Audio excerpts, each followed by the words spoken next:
The Googieland, the east, west, north, and south in search of atomic age architecture and space age sign design like never before. I'm so excited. This is a topic I love so much. And before we get started though, I want to make sure to let you know that I have so much gratitude for you for joining me and supporting these big retro slideshows that I'm doing online. You know, I was born to celebrate classic and kitschy American life and style, and that's exactly what I'm doing, all thanks to your support and letting me continue to do it. So without further ado, it's time for Googieland. So you guys, Googie is a product of Hollywood. Who knew? So I guess there's a few things we might as well get out in the open first. One is, like Art Deco and mid-century modern, and Googie was not a term applied to the style of architecture that we're about to cover until the 1980s when the book Googie came out. One of my favorite books of all time. It basically changed my life because I thought I'm not the only one that loves this kind of outrageous, avant-garde, over-the-top, really special, unique architecture that really, to me, is the only style of original architecture that came out of Southern California. So some people might argue that, but I stand by that. Googie is a Southern California original, Googie style. So yeah, 1980s, we got Googie, just like in 1965 is when we got the term Art Deco. They didn't call Art Deco architecture Art Deco back in the 20s and 30s, nor did they call mid-century modern in the mid-century era. Mid-century modern was a term that came along like in the late 80s, early 90s. So Googie is a term that we are calling this most outrageous, over-the-top, space-age, avant-garde architecture. Okay, so it started right here, you guys. This is where the name came from. Googie's Coffee Shop, corner of Crescent Heights and Sunset. Yeah, the Sunset Strip, Hollywood. This restaurant was built in 1949, and, well, coffee shop, you know, little diner. And basically, it is a famous architect who studied under Frank Lloyd Wright. John Lautner was the architect. And what he did is he just kind of said, let's make the roof just go up at an angle and make it a little crazy and a little weird and a little eye-catching. I mean, that is really the key words. I mean, Googie architecture is the type of architecture that is absolutely meant to be seen from a speeding car, or not even a speeding car, a car just driving by. The driver of the front seat is to look at it and go, wow, and want to pull over and do business there. So in the case of this Googie restaurant, as you can see, part of it looks kind of normal, and then the other part where the sign is, it all goes cattywampus, and that is actually truly spellbinding, hypnotizing, and mesmerizing. And by the way, I love the little sign that says Googie's Coffee Shop, park in rear, next door to Schwab's Pharmacy. You guys, Schwab's is legendary on Sunset Boulevard, according to the legend, where they discovered Lana Turner drinking a milkshake or whatever it was, and next door to that is a Thrifty Mart. But anyway, this shot was actually taken in 1957. This is Tiny Nailers, ladies and gentlemen, built at the corner of La Brea and Sunset in 1949. I mean, this is taking the concept of drive-in restaurant, eat in your car, and taking it to the space age. 1949, imagine how futuristic this looked then. It's almost like, it looks like a jet flight. Okay, I better calm down. I get excited. You know how it is. I know. I mean, we're talking about Googie, you guys. So it looks like a jet fighter ready to take off. I love the palm trees as the accessories there. I love that underlighting. It's like starry, starry night. I also love that beautiful, rich, very demure, as everyone's saying now. Yeah, I know. Demure. Do you say demure? How do you say demure? Do you say demure? I can't even say manure, demure. Like manure. No, it's not like manure. But anyway, we're not talking about manure or demure. We're talking about the sage green and yellow color scheme here. So you know what? I remember the first time I ever saw this building. And oh, by the way, don't you love that Tiny Nailers script right across the front there? Anyway, I'll never forget the first time I saw this building. 1979, the King Tut display was on in Los Angeles at LACMA, the Los Angeles County Museum of Art. And friend of the families, these friends of our family, they asked me if I wanted to go. They had an extra ticket to go see King Tut. So we went and saw all the King Tut stuff and everything. And, I mean, loved it all, but it didn't really resonate with me, but this did, because on the way home, my friend's dad, that was driving said, I just want to take a little detour to see if my favorite drive-in restaurant is still there. And we drove by it. I never forgot it. Anyway, sadly, about 1984, 1985, it got bulldozed to the ground. Yep, I know. So let's take it back to kind of the beginning. Again, Googie is really, really addresses car culture. I mean, it's really a lot about, as I said, attracting the motorists. And it's a suburban kind of style of architecture as well. This is the Harbor Drive-In Restaurant in San Pedro, 1946. So this is kind of the beginning of the car culture, the style of the building that served the car culture. Food served the car culture. I love how it says chicken fountain, and wrapping around there it says spaghetti. Seafood cocktails. Seafood cocktails, I don't think they mean cocktails like a martini. I think they mean seafood cocktails like shrimp cocktail. I know, it's so weird, shrimp cocktail. But, I mean, it's not weird, but you know what I mean. Anyway, so, and I love the Associated gas station and the Richfield gas station down the street, and Hawaiian Gardens, entertainment, chicken, steak, and squab, dancing cocktails. Squab. When was the last time you saw squab in neon? Anyway, we are not talking about any of that. We are talking about this round restaurant. The cars pull all the way around the restaurant, and it's sitting back off the away from the curb. There's like a parking lot, a parking area between the cars where they pull up and the street. And then in the middle of the round building is a big tall pylon, of course, so you can see the fact that you're near this restaurant, a block or two away.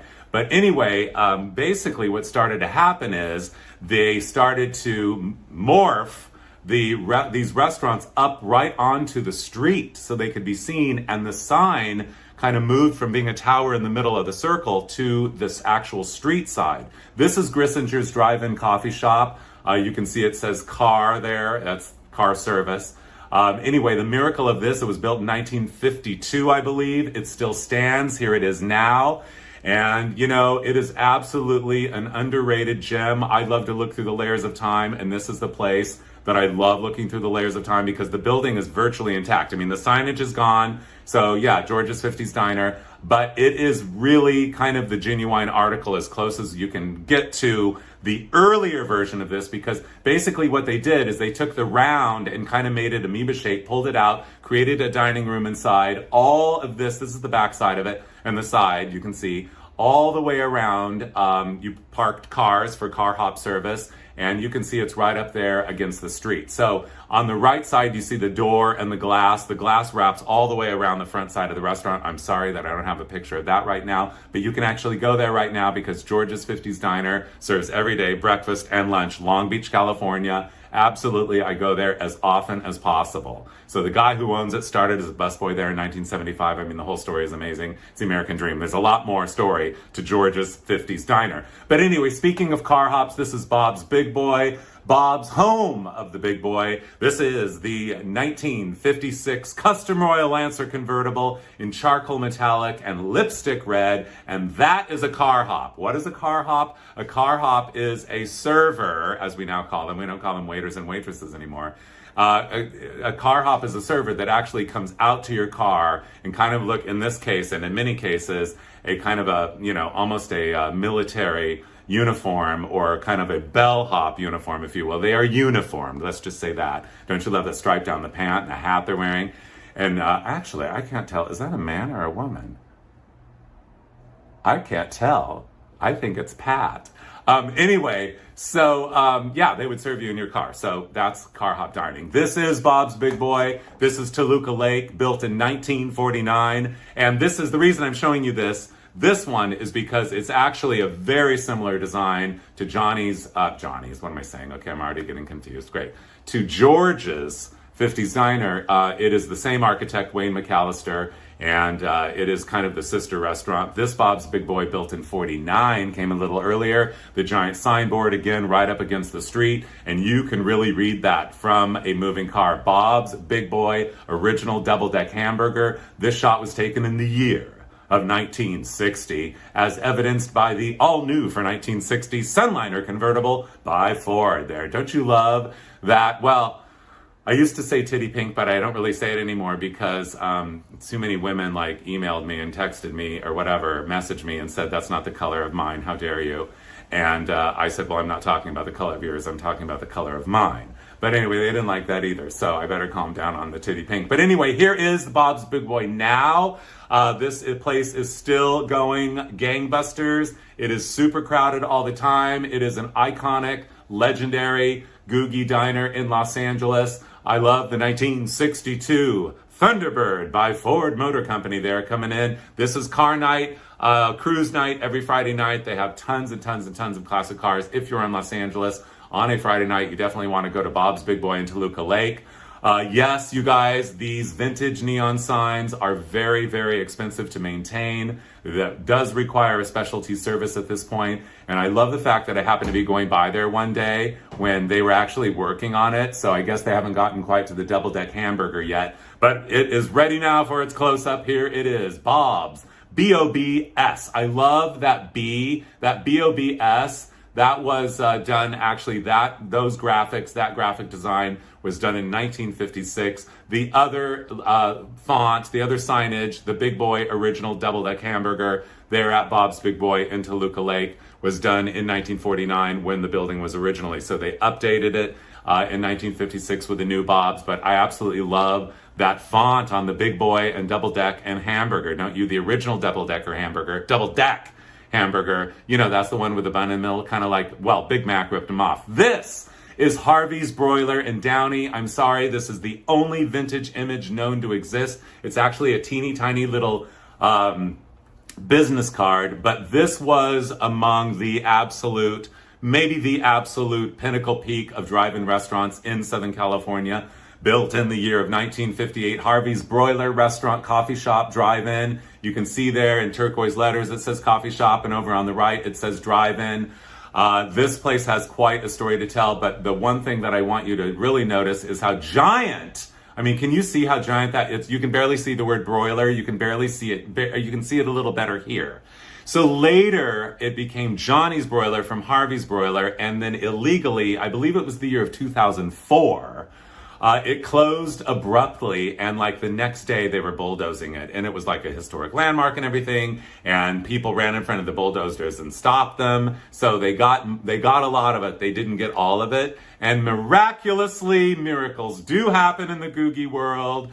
Johnny's Broiler, Harvey's Johnny's became Bob's Broiler, Bob's Big Boy Broiler, and it is in Downey, California still to this day. Oh, I didn't realize I had the sound on my computer. I better turn it down. Okay, we don't need the sound. But anyway, yeah, that was the Wienermobile there. And over on the far right in the corner, you can see kind of a figurine there. That is the Johnny's version of Bob. So everybody ripped Bob's Big Boy off. So they all had a little boy character. Johnny's was a small chain in Southern California that took over this restaurant, so kind of made it a big important, it was a big important restaurant, and still is to this day. And that is the Johnny. So originally it was Johnny's Fat Boy was the name of that hamburger, and across his cap there it said Fat Boy. But when Bob's Big Boy took over, when they rebuilt it after being bulldozed in 2009, are you following the story? I mean, it's a little all over the place. But anyway, the place got bulldozed and got rebuilt. And that is Johnny's Fat Boy, who they actually preserved and put in the back. And yes, his kind of yellow has faded to green a little bit. But by the way, I will tell you this, to me, this artifact right here is one of the greatest mid-century pop culture artifacts. He's more than double tall as me. He is huge. But anyway, in the background there, you can see the big wing of the restaurant. That is where the car hops come out to serve you. They don't do it anymore because you guys know what? Nobody knows what a car hop is. This is the inside of Bob's Big Boy after it was redone. So Harvey's, Johnny's, Bob's. That's what I kind of call it. Harvey's, Johnny's, Bob's Big Boy. This is, yes, as you can see, a gorgeous color scheme. That rich golden yellow, the red of the menus, the red of the checkerboard, that rich avocado vinyl. And don't you love the button and biscuit? That's the pattern on the backs, those seat backs, and the stools at the counter, and then the booths. Don't you love saying booths? I know. And I love the fact that the booths have, some of them are divided by fake wood Formica. Don't you love fake wood Formica? Not to mention those gorgeous, each table has a trio of like very atomic kind of hanging gourds, if you will, each one with little holes in them to let the lights. It's just amazing, especially at night. But yes, you can go here. Bob's Big Boy Broiler in Downey, a legendary landmark in Southern California, originated in 1958. This is a Bob's out front of it. And actually, there's two of them there. There's two of these figurines, and the owner told me that not this one, but the other one actually spent 20 years in a strip club in Detroit. So just FYI, these Bobs wind up going places. This is absolutely, without a question, one of my favorite vintage slides I've ever found in all the 32 years I've been collecting other people's old Kodachrome slides. This is Richards. It was a small chain on the East Coast. And I love the slant of the roof line, all those fluorescent lights, all the lighting, all the signage. I mean, this is truly an electrifying extravaganza.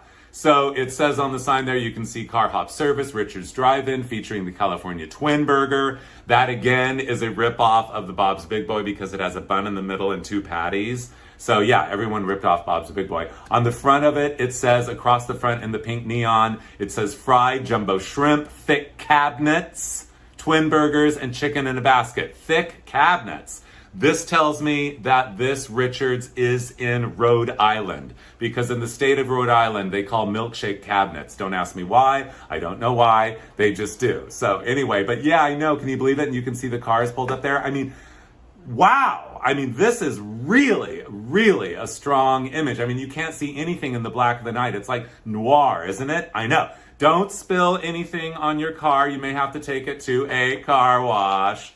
You guys, California car washes are the best on the planet because they are like show places. When you drive by one of these car washes, you are, I mean, I'll speak for myself. I mean, my imagination is inspired and my spirit soars. I love these. So there are a lot of different car washes similar to this in Southern California. They were all built in the late 50s and into the early 60s. You know, we did not invent the car wash here in Southern California, but we certainly perfected it.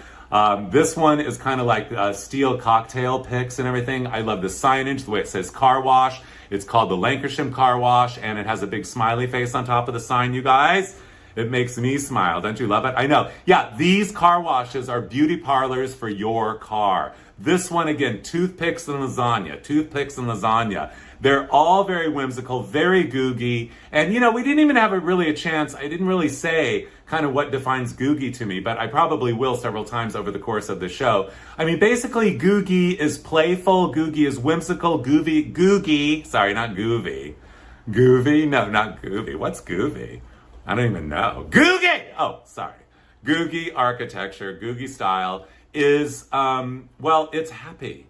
It's optimistic. And it's never boring. I mean, it's always like, you know, going like this or like this or like this. I mean, it's bound for the outer limits is what it is. It is the outer limits of mid-century modern architecture. It's the most extreme versions of mid-century modern architecture. This is one of the best preserved classic car washes in Southern California right now. It's the Carson Car Wash in the city of Carson. Right in the middle, you can barely see the word there, Carson, with that big C. Again, the letters spelling out car wash. It's super signage, super graphics.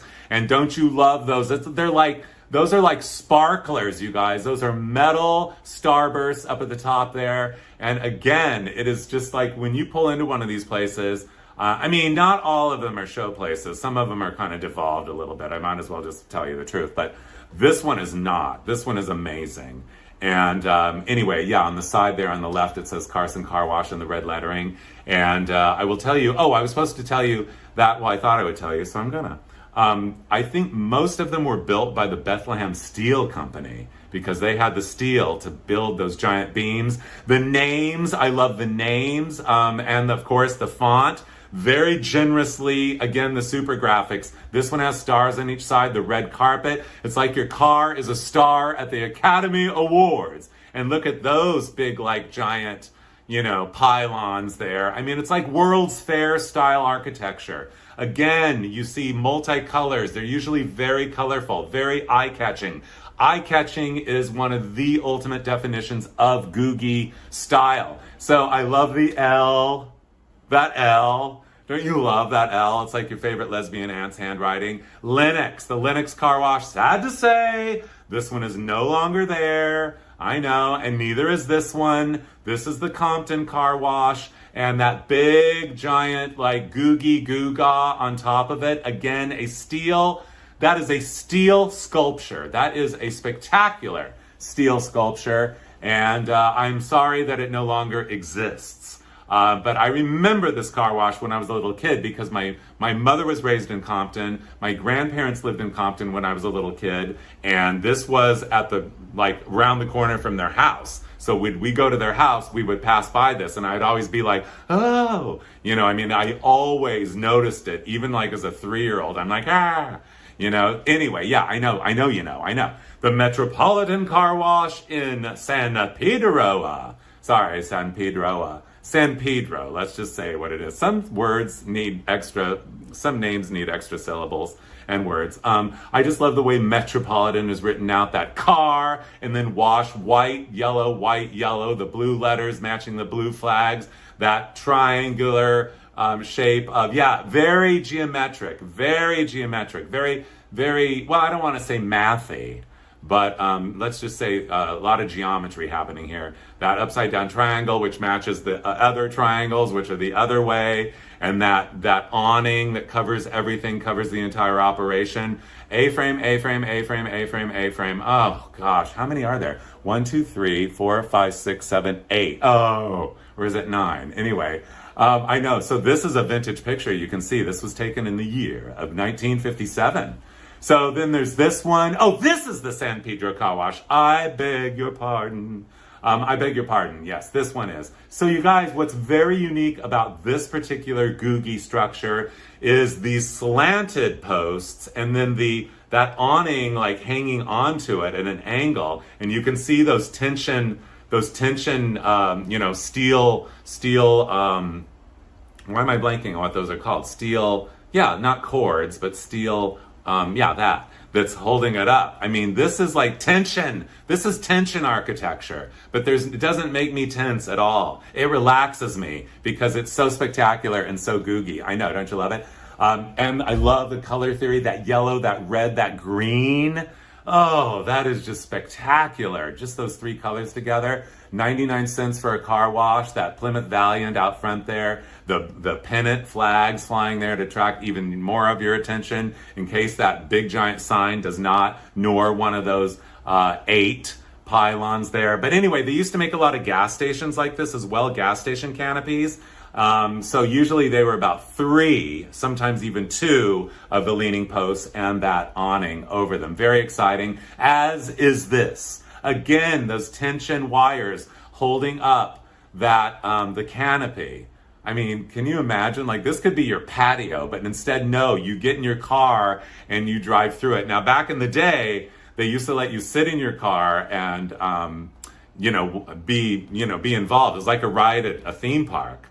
But they don't do that anymore. They don't let you sit in your car anymore, at least in this state. But I was just in Albuquerque last year, and we went to the car wash, and they let us sit in the car wash, and they had pink soap. So it was like I was sitting in the car, and all the pink soap was covering the car and everything. It was amazing. I know. Yeah, when you're sitting in the car and pink soap is covering and you're going on the conveyor belt and everything. Literally, they should have, Cars Land at Disneyland. At California Adventure needs another ride, and it's the one where you go through the car wash. I know. By the way, this is really one of the most over-the-top, beautiful car wash designs. The almost X there, and I love the circular cutouts on these I-beams. Absolutely spectacular. These are like cocktail picks if there ever were cocktail picks. Again, the flair, the style, it can never just end and be boring. It has to have that little triangular cutout up top, and those little trios of circles, small, medium, and large. And this is the Magnolia Island Car Wash in Burbank, where I actually go get my car wash once a week. Well, I used to. I don't go as much as I used to. But anyway, that's another story altogether. And speaking of, you guys, car washes, I just had to show you this car wash because it's really It's got both sides. It's got two sides of those giant pylons there. Talk about World's Fair style. And not to mention the Easter egg colors. This is in the city of Monrovia, California. And I don't know why it's flickering, but it is, but never mind. Anyway, yeah, look at those Easter egg colors. Oh, I mean, that pastel peach, that aqua, that kind of periwinkle, the darker one, the golden yellow and pink. I mean, where do we begin to even think about the extreme euphoria we find in the colorful palette of Googie architecture, except for this place. This is the Santa Monica Civic Auditorium, built in 1958. Yeah, Santa Monica Civic Auditorium, built in 1958. And it is absolutely a mid-century modern masterpiece. And of course, they've been wanting to tear it down for at least 10 good years now, maybe more. But anyway, those giant spikes always reminded me of a car wash. Either that or it's like kind of like a guitar where you tune the guitar up there. But anyway, it's really spectacular. Back in the day, this is where they held the Academy Awards from 58 to 1964. This is where they had that famous show, the Tammy Show, which was a really, really spectacular concert with James Brown, the Rolling Stones, the Beach Boys, and the Supremes, just to name a few. Everyone has performed there. Frank Sinatra, the Village People, Ella Fitzgerald, Elton John, Bob Dylan. This place is an icon in Santa Monica, not to mention a mid-century modern masterpiece. And what do they want to do? They want to go bulldoze it. I love this right here. It looks like a car wash, kind of, but isn't. This is kind of where you walk in. This is the promenade. And I'm pretty sure that, this is back in the day when they had the Academy Awards here. They would actually drive the cars under there, and that's where you would exit the car. But I just love the shape of those, that the beam and the posts there and everything. So stylized. So simple, yet stylized. Speaking of, that reminds me of this. Andre's is my favorite, one of my favorite fast food stands from the era. This is in Bakersfield. It was built in 1957. I'm sorry, I don't usually apologize for photos, and I'm not apologizing for this photo, but what you can't really tell here is that, those two beams go, at an angle up across the roof line and back down, and over on the other side is, you'll see in a minute, but the whole front of the restaurant is asymmetrical. That's what we're not really seeing here. It's not flat. It's a little, Googie roof lines, it has to be either, it has to have some geometric shape to it. It's never just flat. There's nothing flat in Googie. It always has to do this, or it has to be a little wacky. That's the thing. It has to be a little over the top. I love Andre's sitting up there like that. And of course, here is the other side. You can see that spider leg beam coming back down, the big awning that comes out over the front. Really, Googie architecture is decorative for sure, but it's also form follows function. And again, the function is, to be modern, for one thing. They definitely wanted you to know you are living in the modern era. There's nothing throwback about it at all. It doesn't refer to anything really.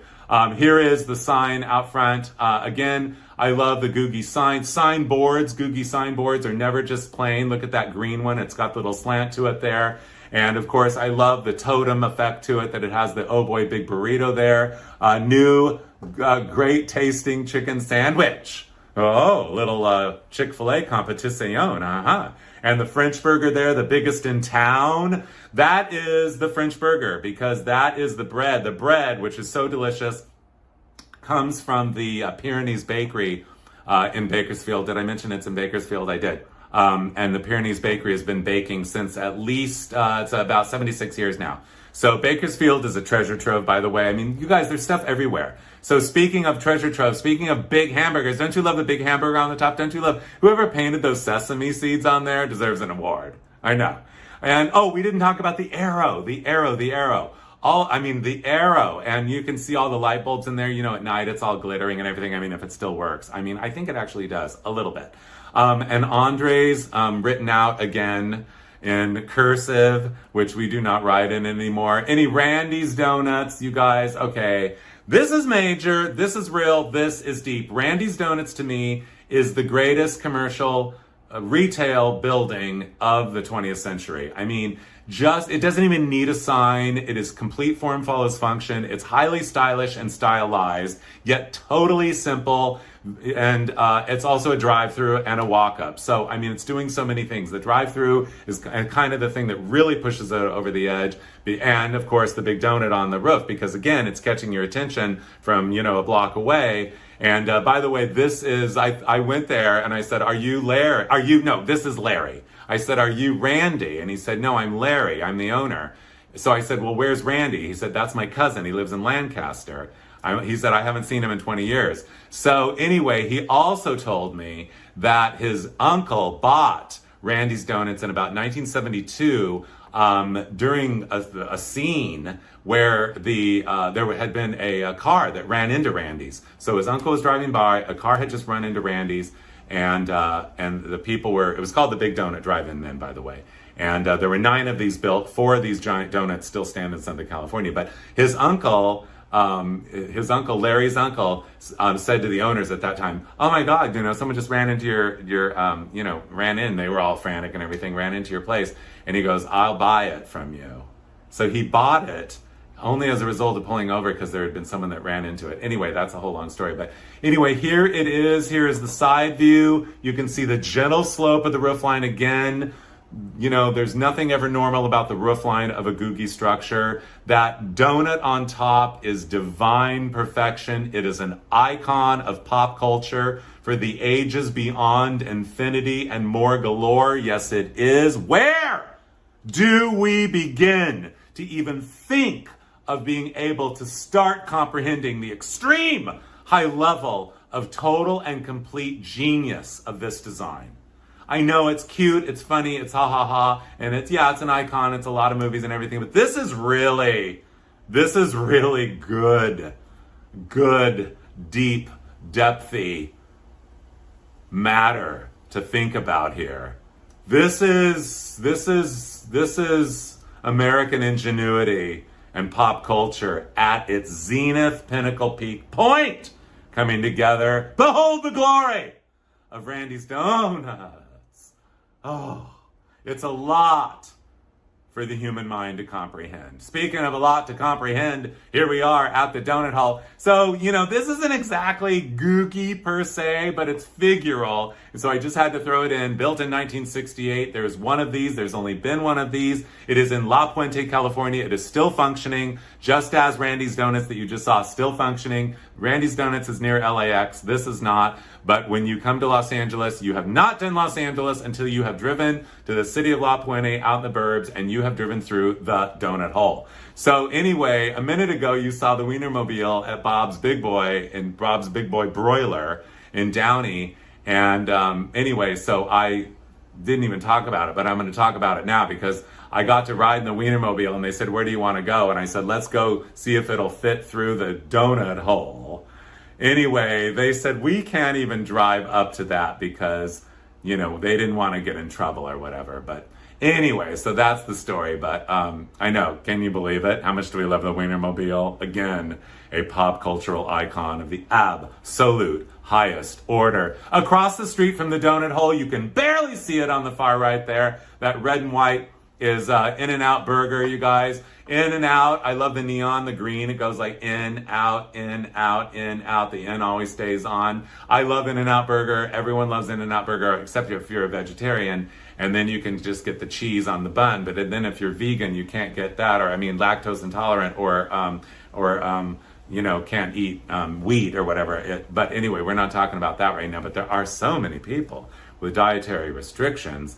But anyway, I am not one of them, thankfully. I just go there and I bask in the glory of the glow of it all. And In-N-Out Burger basically pioneered the drive-through concept in Southern California, which is, of course, a big part of Googie culture. Here is, again, a Frisco Freeze. We're talking about Tacoma, Washington, ladies and gentlemen. Yes, I'm not sure what year it's been there from, but it's probably the mid-1950s.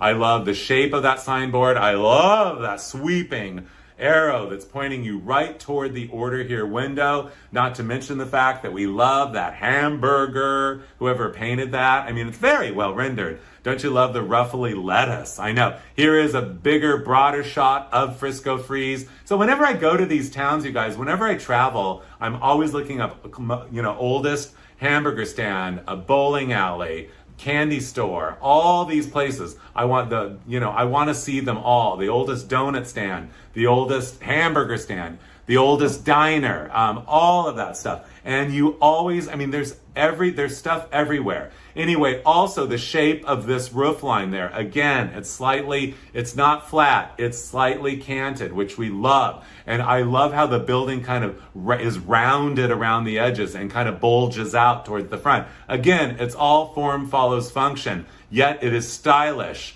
And, well, in this case, streamline, isn't it? And I love the stripes on the candy cane stripes on the pole. Anything to catch your attention. If that Frisco Freeze sign does not capture your attention, that arrow, that candy cane stripe will. Of course, these people, this dad and his son there were driving their 1965 Plymouth, and I talked to them in the parking lot, and the dad asked me if I could get the son. I told him I was from Los Angeles, and they said, can you get my son? He said, can you get my son an audition on America's Got Talent?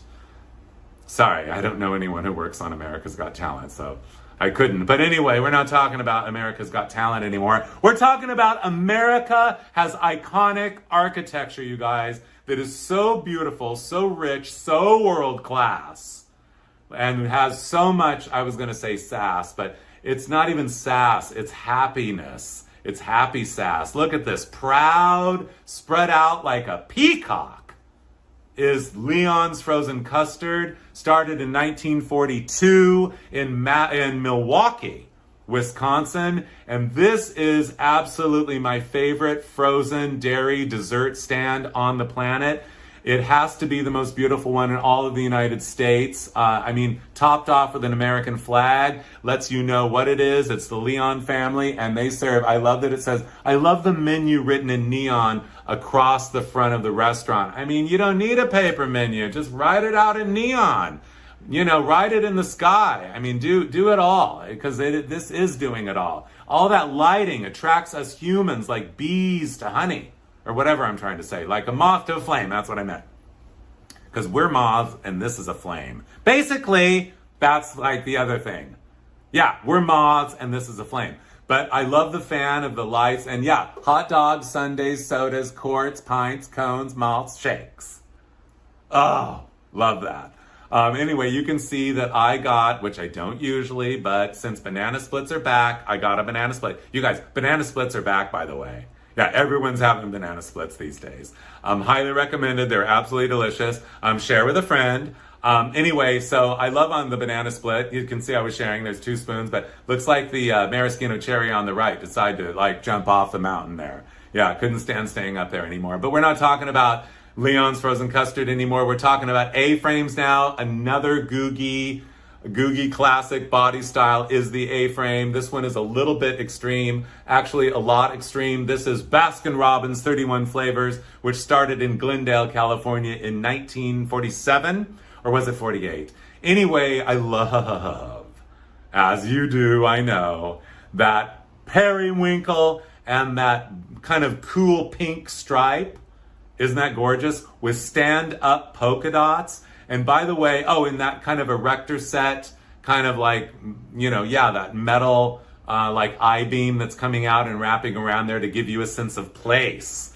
Just a beam of an I-beam coming out can give us a sense of place. We love a sense of place, us human beings, and these Googie places, these Googie structures really give us a sense of place because we want to be near them because they are so spectacular. And yes, I know I already mentioned it, but again, there's those polka dots that are standing up on the roof, for your pleasure and mine. Absolutely. And I don't know whoever is the person that looked at BR for Baskin-Robbins and saw the 3 and the 1 in there, but give them a raise because that was amazing. That didn't happen until the 90s.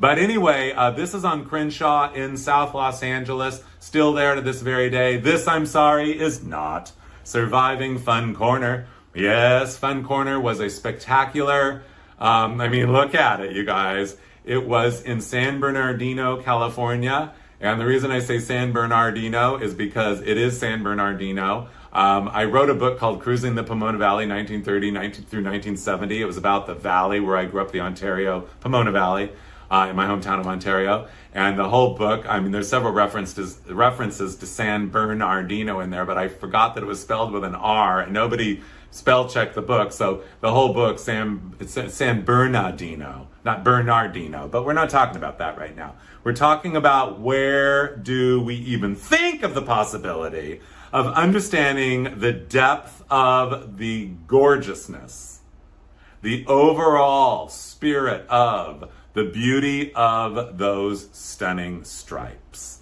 The world needs more stripes. The world needs more color. And I mean, look at that red, that beautiful blue, the orange, the purple, that beautiful, rich, kind of limey Kelly green, the yellow, and then we repeat. Oh, I love that. And then the color blocks down below. I mean, oh, absolutely gorgeous. But that was not the clincher here, you guys here. The clincher was those letters that say Fun Corner. You know what? They were animated. They would go like this. They were a little creaky. By the time I got there, this was taken about 10 years ago. And it closed probably 8 years ago, the business. But it had been there since the 50s. And the letters, you know, I was in there and someone was saying, oh, the letters used to move out front, the sign. And I'm like, what? And they go, yeah. And so I went over to the owner. I'm like, could you please turn it on? He's like, I don't think they work anymore. So he went and turned it on. You know, he's like, they haven't been turned on in 10 years or whatever. And anyway, they were like, oh, I know. Sometimes you just like are so filled with joy of the beauty that you can find in this world if you go looking for it. And if you have the eye to be able to spot what's different and unique and special wherever you are and to find the beauty. Speaking of beauty, you guys, the Stardust, this is at the time built in Las Vegas on the Strip in 1958, was the largest, well, really motel on Earth. Yes, indeed, it was a gambling casino and motel. But anyway, this is my favorite sign of all time. I love the absolute out of this world style of the font. Of course, the planets are there. And there's a lady posing by her 1954 Cadillac. And at night, you're looking at half the sign now. The other half kind of wraps around the side of the building, slightly out of frame. I love that Saturn ring around the earth there on the left. The sparkling letters, the glittering letters. I mean, look at the scale of that signage next to those cars. Oh, I know. This shot was taken probably in about 63. The colors, the purple, the yellow, the planets, the stars were all winkling and blinking. The whole thing was animated. It would probably whoop, whoop, like that. I mean, absolutely out of this world. This sign you could see from outer space. This was on the building. Out front, we saw this. This is, oh, I know, my favorite sign ever. Saturn as a sign. So winkling and blinkling. There was chasing lights around that Saturn ring. And yeah, all the little stars and everything were winkling and blinkling. Billy Daniels and the Idiots in the Lounge. I love any group called the Idiots, don't you? I know. Lido de Paris, 60 exciting acts. 60 stars. Exciting acts, adults only, gorgeous girls, direct from Europe in all its glory. Where do we begin? The world's largest nightclub review. The Stardust presents. Anyway, I'm kind of going backwards here, but anyway, that's okay. Because, oh, there's a crown next door at the Royal Nevada. See on the lower right of the sign there, that crown back there. Anyway, I just love the time travel that these slides allow. And, as every opportunity that I get, I'm out in the world seeking out what's still standing and looking through the layers of time. This is the remodel of the Stardust sign that happened in 1968. It no longer is standing. It hasn't now for, about 20 years. But this one was this is the greatest sign ever of all time because it went, all those stars, they went on like, and then they, I mean, I remember this as the one and only time I ever went to Las Vegas as a child. My parents used to love to go to Las Vegas when I was a kid, but they only took me and my brother there once. And we went here to the Stardust, and that sign was absolutely, truly beyond the outer limits of glory and glee and gorgeousness. And here is a portion of that sign now, and a portion of those big giant starbursts. They're actually, or those, all the colorful, they're really big. They are at the Neon Museum in Las Vegas, which you have not done Las Vegas until you've done the Neon Museum. Speaking of out of this world, this is my favorite postcard ever of all time, the Sky Villa in Pico Rivera, California. I call it the other Stardust. I mean, this is absolutely the epitome of Googie on every single level. On the postcard, it said on the back, it says, for the discriminating guest. It should have said for okay, better calm down. The discriminating guest that likes Googie, because first of all, the illustration, just the quality of the illustration is amazing. It looks like it has a white rock roof, and then the little portion up front there looks like it's stripes, where that yellow car is pulled up, has a stripe rock roof, and just the angle there at the Villa Inn on the lower right. I love the fact that it has a fountain pool out front, which looks like it's as big as the other two pools that this place has. You can see that kind of the color combination here is pink and turquoise. I love that. I don't know if that Sky Villa sign is actually three-dimensional or if it was flat, because you guys, there is not one known photograph of the Sky Villa. Only this postcard exists and the matchbooks exist. So here, but I love it. I just love it so much. Look at the people standing out there by the fountain. There's people out by both pools. The pool in the middle there, surrounded by the motel rooms, doesn't have as many people. The other one to the right does. So I know, just everything about this. I could just stare at this all day and just like transport myself there. Oh, I know. And this, the Modern Air. Yes, ladies and gentlemen, the Modern Air Motel. I believe this was in Buena Park, California. You could have called it the Yellow Door Motel because all the motel rooms have a yellow door. I love that lobby building, that curved roof line and everything. I mean, why isn't there a mid-century modern home that looks like this? I wish I had a mid-century modern home that looked like this. Also, I love the star on top of the sign, and of course, the big giant arrow that is pointing you right into that porte cochere. Speaking of porte cocheres, there is a very grand one here at the Beverly Hilton Hotel, built in Beverly Hills in the year of 1955. This, if you looked at it from the top, it's like three spokes. So it's got three wings. You're looking at two of them here. And what I love about this hotel, and the reason why we're looking at it, is the color scheme, the room dividers, the yellow, the turquoise, the orange. It looks like there's a couple of other colors in there. Absolutely gorgeous. I love yellow and turquoise and orange, don't you? I know. Where do we begin? And down below there is a 76 station. You can see that 49 Mercury's about to pull in there. Actually, that's the driveway to the whole place. And then Robinson's Beverly. Robinson's was a department store here in Southern California. And indeed, it was right next door. But I don't know why they're not calling it Robinson's Beverly Hills. I guess they forgot the hills part of it. But anyway, yeah, I just love in that little round room up there must be a little cocktail lounge. I mean, I'm pretty sure it would be the cocktail lounge.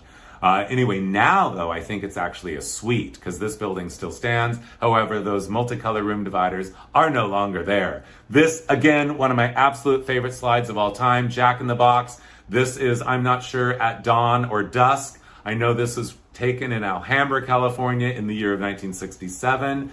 Drive-through, insured quality hamburgers. I love the flags that are advertising some of the, what does that say? Oh, fried chicken. Turnovers. Yum, I love turnovers.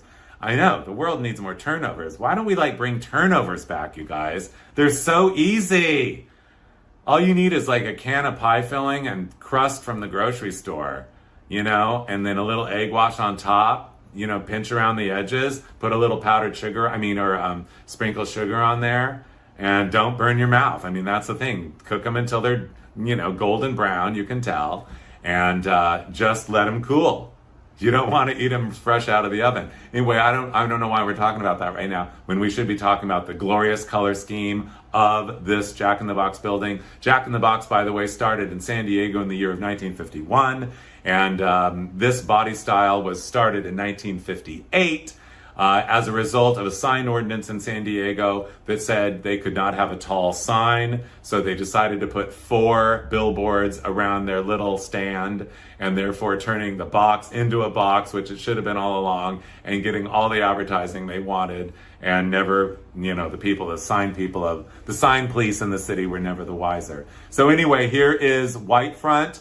White Front, that is false advertising. White Front was the target of its day here in Southern California. Don't you love those multicolors? The world needs more color. I've said it before. I'll say it again. No fear of color. Googie is colorful. Googie loves color. But Googie can also be, plain as well. But as far as color goes, like we've seen a couple of white buildings.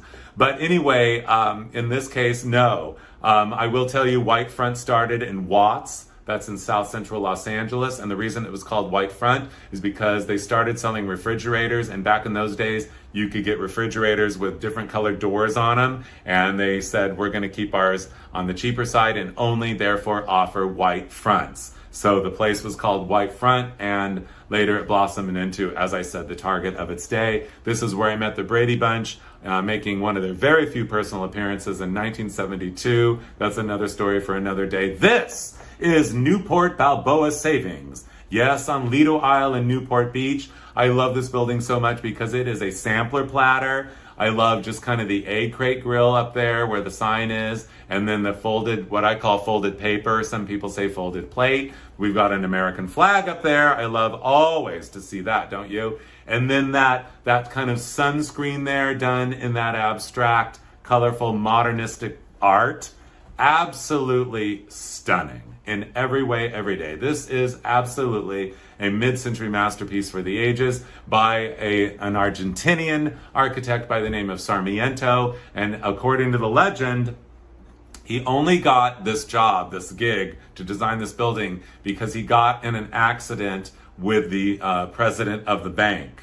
And so they got to talking at the accident scene, and it was made known that he was an architect and a bank president. The bank president said, I need an architect for my new bank that we're going to build. And so that's what the accident gave him. Anyway, isn't that amazing? I know. I love this. This is an apartment building. I did decide more or less to keep this to not include residential. But because there is some Googie residential and apartments, a lot of apartment buildings. I mean, we could do a whole show on apartment buildings. But I particularly love this mid-century modern. The shape of that roof line, very Googie. The marina spelled out in almost like a rope handwriting, because this is in Marina del Rey. Actually, Playa del Rey, which is near LAX. And this is a spectacular building ready for its close-up. I thought I would knock on the front door of these people's house, but I do. I'm a door knocker. I'm not too shy. I've said it before and I'll say it again. This is how you door knock. What you do is if you want to see the inside of someone's home, you walk to the front door, you knock, and you have to take 12 steps back. Because you don't want them to feel like that you're going to lunge on them when you open the door. So it's 12 steps back, they feel safe. Anyway, but I love the mosaic tile there. I mean, what a random placement there, and kind of that Mondrian window there to the left, and then that big giant square of orange. I mean, talk about mid-century modernity. Where do we begin? And then the only one thing though is I wish they'd find a better place to put the hose. Don't you? I know. Speaking of this roof line, here it is again. This is a very prominent roof line style. It's kind of like a butterfly roof line. And then that overhang is for shade. Hold on, I have to take a drink. 1 second. Sorry. It's up close and personal here. Can't hide it. I just love this place. I have never been here. It's in West Covina, California, built in the year of 1960. I want to go there. Peter's El Loco, world famous burritos. I want to definitely go there so I can look at that must be Peter up there, the illustration. Love that. I love the fake brick painted on the sign there, and just the color palette, that orange, that golden yellow, and just kind of the happiness of that roof line. It just can't sit down there straight. No, not good enough. It has to lift up and be a little animated for you, as though you need to be attracted to this building. Yeah, I want to go there. I don't think the burritos are world famous. I've never heard of them. But by the way, another thing that is very prominent in the world of Googie is multicolored on the signage, multicolored lettering, El Loco, and all the different colors there. I know, we've seen that several times. Again, that very similar roof line, little bit canted there with that overhang as the shade and the signboard. Again, very form follows function. Pancake Circus, 1971. The building was built in 1961. This is one of my all-time favorite coffee shops ever of all time. Yes, I went to Pancake Circus with the Clown Club in Sacramento. This was in 2013. And look what the car they arrived in. Look at the car. Uh-oh, I'm terribly sorry. This is live and in person. There's no cutting, there's no nothing, so I'm fine. This is my body talking to me. Anyway, and you maybe, sorry. Anyway, that is the all-new for 1955 Country Club Ambassador by, it is a country club? I can't even read it. An Ambassador by Nash. Isn't it spellbinding? Don't you love the pink, the gray, the white? I know. And of course, Pancake Circus, the way it's spelled out there and handwriting and everything. This place is a lot to take. It really is. In Salt Lake City, I went to their big coffee shop chain to the headquarters. Yeah, I'll go talk to the people who own the place. I do. I want to meet them. I want to talk to them. I want to say thank you. And in this case, I went to it's D's. It doesn't even say D's here, but this is D's. Yeah, Salt Lake City. It started as a fast food chain that evolved into a coffee shop chain. I think there's only one left and only a coffee shop, not one of these stands. But anyway, that wedge roof, the stripes there are very McDonald's waiting to happen. This is an amazing illustration from 1958. I love the menu. Again, turnovers. We need to bring back turnovers. I love the clown. I love the beach ball as his nose. I love the derby hat, the two daisies there, his new hairdo, the application of rouge and eye makeup. I mean, this guy is really expressing himself. But what I really love about this, this is an original rendering, a gouache rendering that a branding, a marketer did in the 50s, as in 1958, as I said. And when I went there, the guy said, "We have more, but I have a very bad toothache and I have to go to the dentist today." So I never got to see more, but at least this one was on the wall and I took a picture of it. Because again, the wedge roof line very much reminds me on the stripes of the original McDonald's. This is a Golden Arches McDonald's in Rochester, New York. This slide was taken in 1960. This is an extremely rare candid shot in Kodachrome of a McDonald's.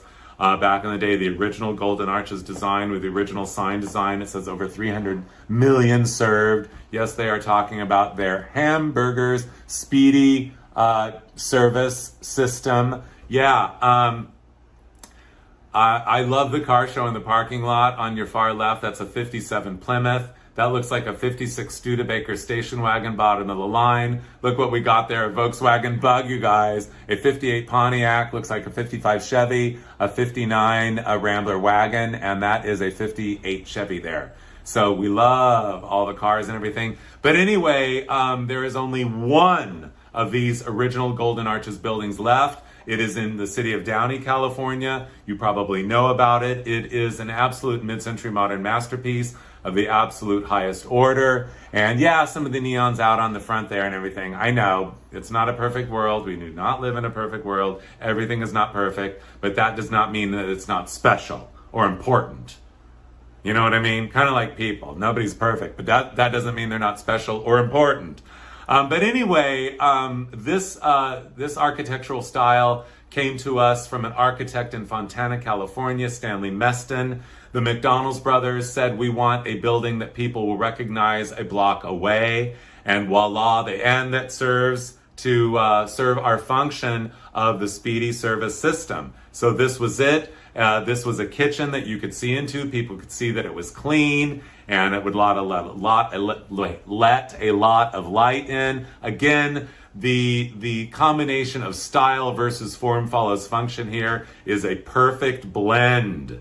And again, I will say, we are not comprehending fully the extreme high level of true and total genius in the realm of this particular structure. The only remaining original Golden Arches building in the United States on the planet. This is a sign there out front. There is Speedy. He is representing the Speedy delivery service, the Speedy hamburger. You're going to not have to wait long. It's coming right to you there, and we're having a little moment together. It's like me and him having that E.T. almost moment. And I love the sign because McDonald's, your kind of place. Yes, it is our kind of place. Frankly, I don't go there that often, but only if I'm like have the flu or whatever, and all I can eat is one of their hamburgers. Anyway, that's when I like it actually, is when I am sick. But I'm not sick very often, so I don't go there very often. I love it. It says we have sold 500 million now, because last time it just said 300 million. But anyway, I love seeing the word million rendered in neon. Again, the shape of the sign. It can never be normal. It always has to do a little zigzag, a little flare, a little flip, a little fun. Because that's what Googie is. Again, the shape of the roof line there. This is the world's largest McDonald's. Actually, no longer the world's largest McDonald's. That's in Florida now. These are the largest Golden Arches ever. This restaurant actually is a bridge of a restaurant built on the Will Rogers Turnpike in Veneta, Oklahoma in the year of 1957. Here it is in 1957. You can see on the right there, right below the American flag. And on that rock wall, not block wall, rock, not block, rock, not block, rock, not block, wall, the Glass House Restaurant. Anyway, this place was an extravaganza. It still exists. And this is in the view of the day. I mean, this is really gives drive-through a whole new meaning, because how many restaurants are there? Not many in the United States. I don't know of any except for this one. There might be one or two, but I don't think so. Like on the upper East Coast, there used to be a couple, but this was the most stylish restaurant ever that was a restaurant and a bridge over a highway at the same time. And I love this shot, that flying saucer light fixture above and having that perfect view of that perfect highway. Oh, the good life. Isn't it amazing, the silhouette of those people? This is actually just stunning. The reflection of that rich blue deep sky reflecting in the polish of those tabletops. Oh yes, the mood is up. Prosperity rules and the standard of living is flying high. In 1957 in Lakeland, Florida, the Publix grocery store chain built this giant Googie Goo-Gaw. I'm standing there, you guys, on the lower right. Can you see that? That's how big this thing is. It is absolutely shockingly giant. It says Southgate there in kind of this craggly, well, not really craggly, but kind of stylistic writing there, massive signage, and then below it you can barely see it says shopping center. But just to give you an idea, the scale there, I'm standing there, and I will tell you, as I said, this was built in 57, and just about 2 years ago, maybe it's been 3 now, they illuminated it in neon as it was originally in the 1950s. I am absolutely beside myself. I need to go back. Also, you might remember this Southgate Shopping Center giant Googie Goo-Gaw from the movie Edward Scissorhands, which I need to see again because I remember loving that movie. I know. This is Oklahoma City. Hold on one second, another drink. This is Googie too. I know. I put as much Googie in my life as possible, don't you? Anyway, this sadly was torn down about 5 years ago. This was a bank building, looks like a giant purse kind of. But anyway, again, an architectural marvel. I mean, the tension, those lines, those metal lines hanging down to hold up that canopy over that glass building that's kind of, bricked in there at the ends a little bit. That's probably where the bank safes are. But anyway, absolutely stunning. This is a bank, a drive-through bank in Alma, Georgia. And the locals call it the Jetsons Bank. I believe it was built in the year of 1966. I love the color blocking around that little round entrance there, and just the way that it crisscrosses over. I mean, it's mind-boggling. I know. I mean, who thought of this? And thank you to whoever did. Again, you can see those tension wires, I guess. Yeah, wires. They're wires. They're thick metal wires. You can see them there holding it up. This is LAX. This is a painting of the new jet age expansion of LAX, painted in about 1958. It was all dedicated in 1961. You can see the control tower there. You can see where the airplanes land. And you can see in the very middle of it all, that is the theme building, you guys. This painting is on the wall right now at the Flight Path Museum and Learning Center, which is a museum at Los Angeles International Airport on the south side of the south runway in the old Charter Terminal building. Charter Terminal building is where you will find a ton of, memorabilia from the heyday of airlines, you guys. Absolutely incredible. Flight Path Museum, can't recommend it enough. Now, the ladies that work there, I will tell you, they're former stewardesses, or what we call them now, flight attendants.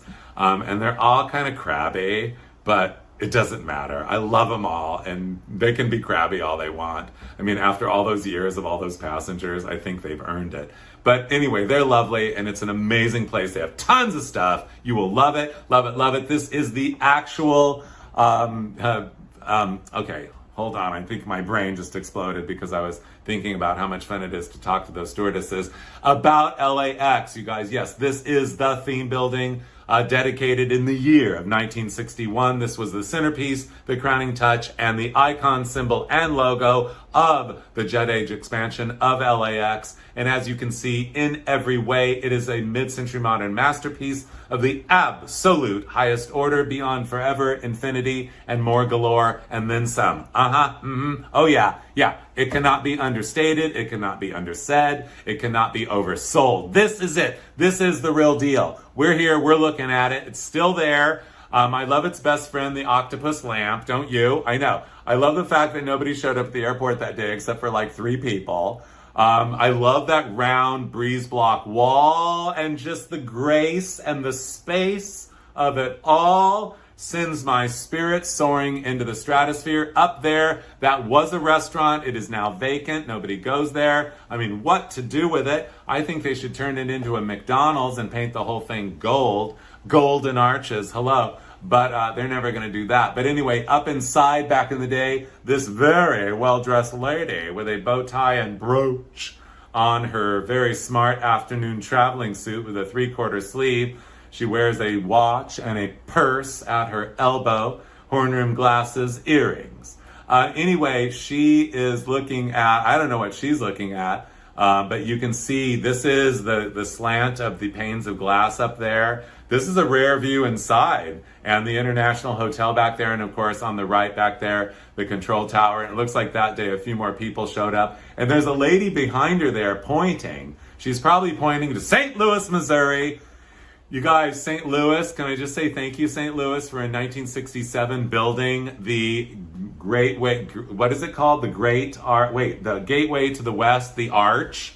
Yeah, I know. Unbelievable. Originally designed in the year of 1947. It was not completed until, well, they didn't start building it until 1965 or whatever. But it's one of the great feats of engineering and architecture. It actually doesn't look like a building, but really it is. It is an observation tower for you go up one side, get out of your little, basically you travel up in what I would say would be what seems to be like a large dryer. You get in a front loader, you get in, and it's a little bigger than a dryer, but not much. And you get in there and you are terrified the whole time. And then you get up to the top and they let you out and you walk across a kind of an arch up there. At the top of the very arch, there's these little windows and you look out. It's an observation tower, you guys. And it is absolutely, well, it's like going on a ride in a theme park also. And there's no such thing as going to St. Louis or anywhere near St. Louis without going there and having the whole full tilt experience. It is I better calm down. It's a memory. It's so important to make memories in life. And when you go on the St. Louis Arch, you do not forget it, because it's like a thrill ride, you guys. A little terrifying, and it's memorable. It's special. It's spectacular, and I highly recommend it.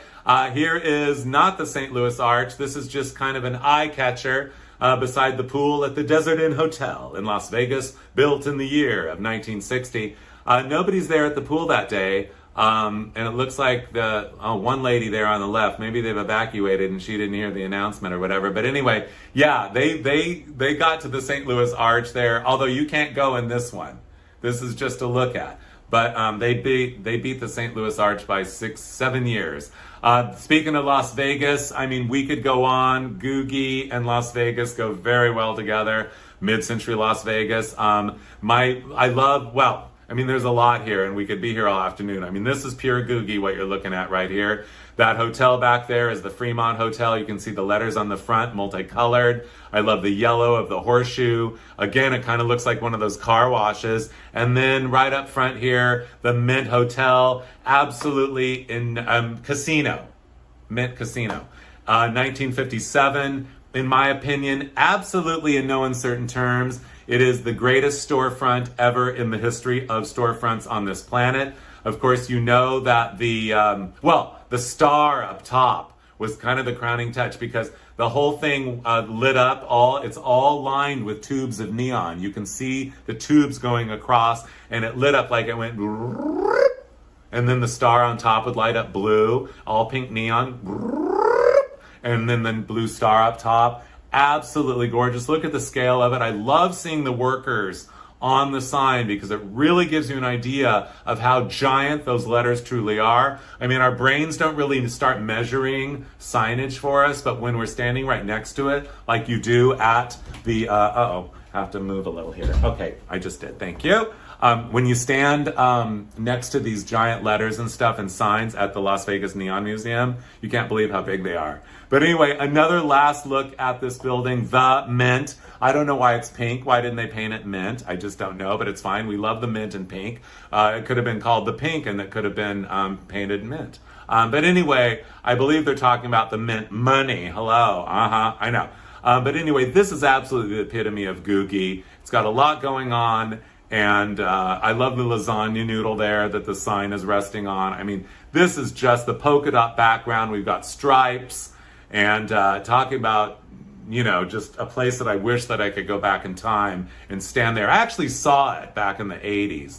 It's long gone now, though. This is one of my favorite places in all of Southern California. This is the Driftwood Dairy in El Monte, home of Driftwood the cow. This was a drive-through dairy built in the year of 1960. As you can see, those arch beams there are painted in such a way. This is a better view. You get a little bit of an idea. It's just a big canopy. A really special, very simple piece of architecture. Form follows function. I mean, basically, it is a shade for those two little refrigerated boxes that have milk for you to drive through and buy. I'm sorry to say that it is no longer a drive-through. It still stands, but it is no longer working as a drive-through. Hopefully it will be preserved for eternity because it is just so simple and so special and so car culture, well, centric. Hello. There's Drifty on the sign there. Her D blew off in a windstorm, I guess. Yeah, that's back when they were selling, I mean, their biggest product. I mean, I guess people weren't buying as much milk as they were drinking. They were buying Monsters and Rock Stars. So, yeah, that's the Driftwood Dairy. Another thing that is kind of a little off topic here, but I just had to share it with you anyway. Back in the day, there's a whole garden area around it and everything. And it was like a little garden paradise you'd pull in your car and go through the drive-thru. But there was fake cement mushrooms, which I love, and then painted around like kind of the cement base and some of the little raised garden areas there were milk bottles. You can see them there, bottles of milk and Drifty portraits. So random. And they're still there right now. I mean, they still haven't faded. They probably haven't, I mean, these paintings are probably at least 50 years old. I mean, they probably only repainted them once, but I just love finding the little quirky details, just like you. I know, we're in this together. This is the Orange County Plaza. I don't even know what to even think of beginning to even talk about this outrageous, like freeform, extravaganzical, wild and crazy, anything goes signage here marking, yes, the Orange County Plaza in the city of Orange, in Orange County. I don't know anything about what a baby prez contest is. That's just weird. I don't know why in the lower part on the lower left, there's an arm out with like a flat but three-dimensional round orange there. It's obviously 5:36 or 7 in the evening. Must be daylight savings because it's still light out. That big orange on top, the different shapes, The font, that plaza font is unbelievable. We're going to get into fonts in a minute. Eastgate Shopping Center, Roseville, Michigan. I mean, this is absolutely Googie, Googie, Googie, the atomic symbol almost, but very, very, very effective, very eye-catching. I mean, eye-catching to the point of, I would say, it's almost hypnotizing. Really, I mean, you'd have to look away. I mean, you can almost not look at this. It's so much. Look over instead on the lower left there at that 57 Packard in lavender and white. Don't you love Packards in lavender and white? Any car in lavender and white, almost as much as we love this sign so much we can't even begin to explain. This is McCarthy Chevrolet in Detroit, Michigan. The year is 1964. The new models are out. Wait, is that a 65 Corvair? It is. It must be late 64. Clearly, this is a building. This is a 1930s building. It's a little bit streamlined, as you can see. Not what we would call Googie, but what is Googie is the addition of that rotosphere on top. This is one of about 205 of these built by one man. Well, one man designed it, and they were basically, he lived in I think it was Illinois or Iowa. Sorry, Illinois, I think. And anyway, he sold these from about 1960 to maybe 1970. And there were, as I said, about 210 or so made, and just a handful of these exist. But each one of those spikes is 9 feet long. You can see it in action here. This is Joe's Liquor Store in Memphis. I went there especially to see it. One of the spikes is out, sorry, but it's not a perfect world again. But anyway, yeah, I mean, this is one of the greatest neon sculptures, animated neon sculptures ever in the history of the known universe. A mid-century modern masterpiece of the absolute highest order. Here is a little Sputnik on top of Siegel's liquor sign. This is in Dallas, Texas. Clearly late 50s Googie style. The shapely signboard. There's an arrow. There's kind of several different things going on. Those bubbles. The arrow has the neon. Of course, beer, liquor. That's what they want you to buy there. And that kooky Siegel. Kooky is another word to maybe, although I don't want to make it sound less than it is. I mean, it's nothing less than genius. Kooky isn't always thought of as genius, but this is genius. But I'll never forget the night I was in Dallas, and my friend said, we're going to go over and look at the Siegel sign. And we waited and waited and waited and waited for it to light up. And for some reason that night it never did. He said it lights up every night. Then apparently he went back the next night. They're like, sorry, we forgot to flip the switch last night. I mean, so I was there on the one night they forgot to flip the switch. A star on top, a star burst is always eye-catching because us human beings love anything that explodes. And a star burst is an explosion in still motion. This is the Gourmet Restaurant. Don't you love the? This was in San Bernardino, California. I love 4 fonts here, actually 5. The is cursive, gourmet, very demure kind of. Actually, no, I wouldn't say demure, but anyway, it's a word that stuck in my head now because I've heard it 10,000 times on Instagram. Okay, I have to take another drink now. Study the color theory. The gold of the star, the blue of the blue, the red little diamonds accentuating that kind of old world font. All of a sudden, there are no font rules. There are no font rules. And then Bakewit's very plain, probably not the original, but maybe. But I love cocktails spelled out in your favorite lesbian aunt's handwriting. Again, yeah, the color theory, everything about the sign. Not to mention that sign post is the I-beam with diamond cutouts. I mean, again, it's a lot of geometry, it's a lot of thrill, it's a lot of everything wonderful.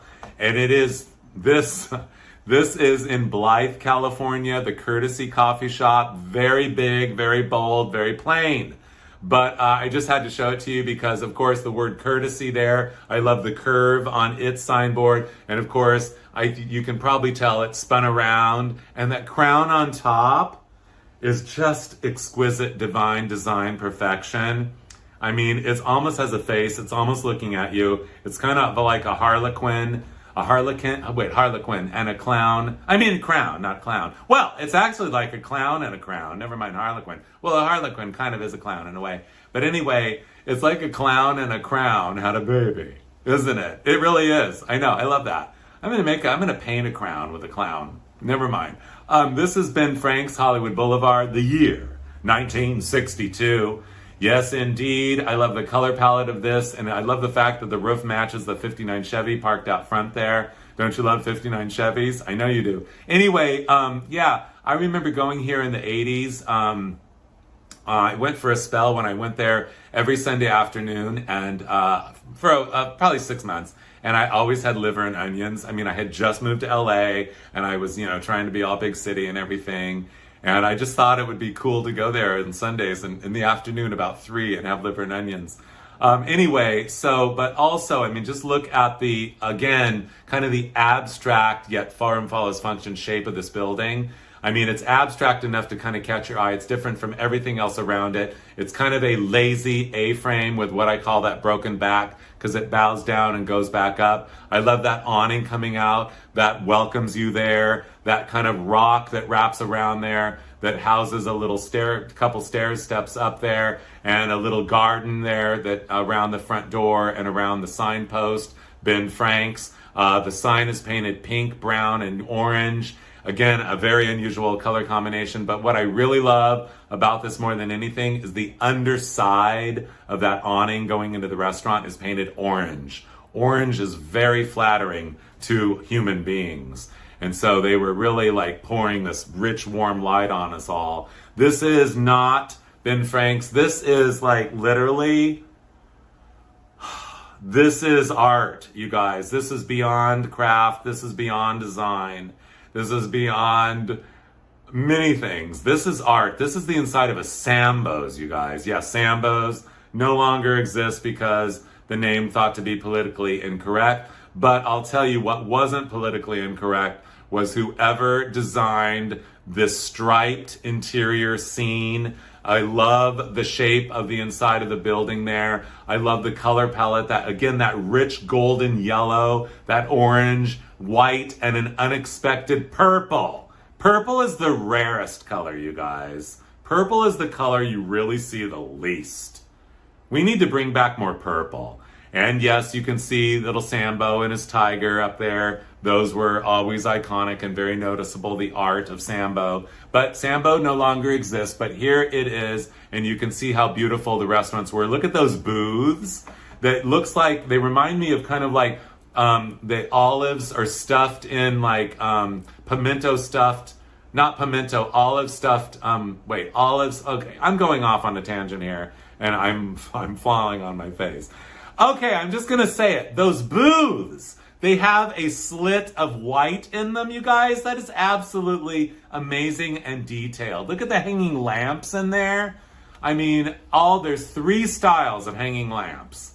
I mean, talk about everything. I mean, here is the outside of the building. The roof line goes this way, that way. It's doing all kinds of things. Yet again, form follows function. Again, you can see inside the restaurant. It is an advertisement. It's a rich, warm glow at night. It pulls people in. The stripes on the front, that white, that orange, those beams that point up and end a little further than the stucco itself. Glittering Sambos, that M coming down to kind of catch your eye up there. Pancakes in a drunken placement. I love what I've called it this forever.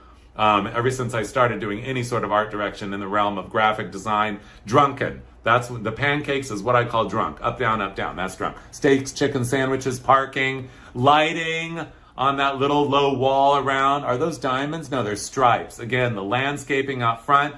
And this is not that same one. The one we were just looking at was in Northern California. This is that same body style. It got reopened, redone. No longer Sambo's. Welcome Diner in Tucson. I have been to this former Sambo's restaurant. They did an incredible job. Obviously, the sign can't be as grand now because simply too expensive.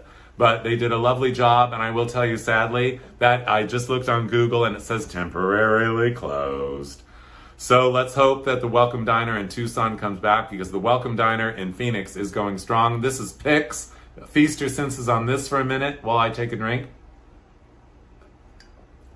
Again, Pix. I love the font. It's playful. I love the wave of the sign, restaurant, coffee shop, the wave of the neon just for there to catch your eye. That diamond fascia, there across the front. The diamond pattern goes all the way inside the building. That roof line is like folded. I call it folded paper, but in this case, yeah, the diamond folded paper. Look at the windows, the shape of them, how they go up and down, following the shape of the diamond. The rock wall, the modern with the rock. I mean, talk about a combination. I mean, literally, it's been said before, and I'm going to say it again. It's like George Jetson and Fred Flintstone had a baby.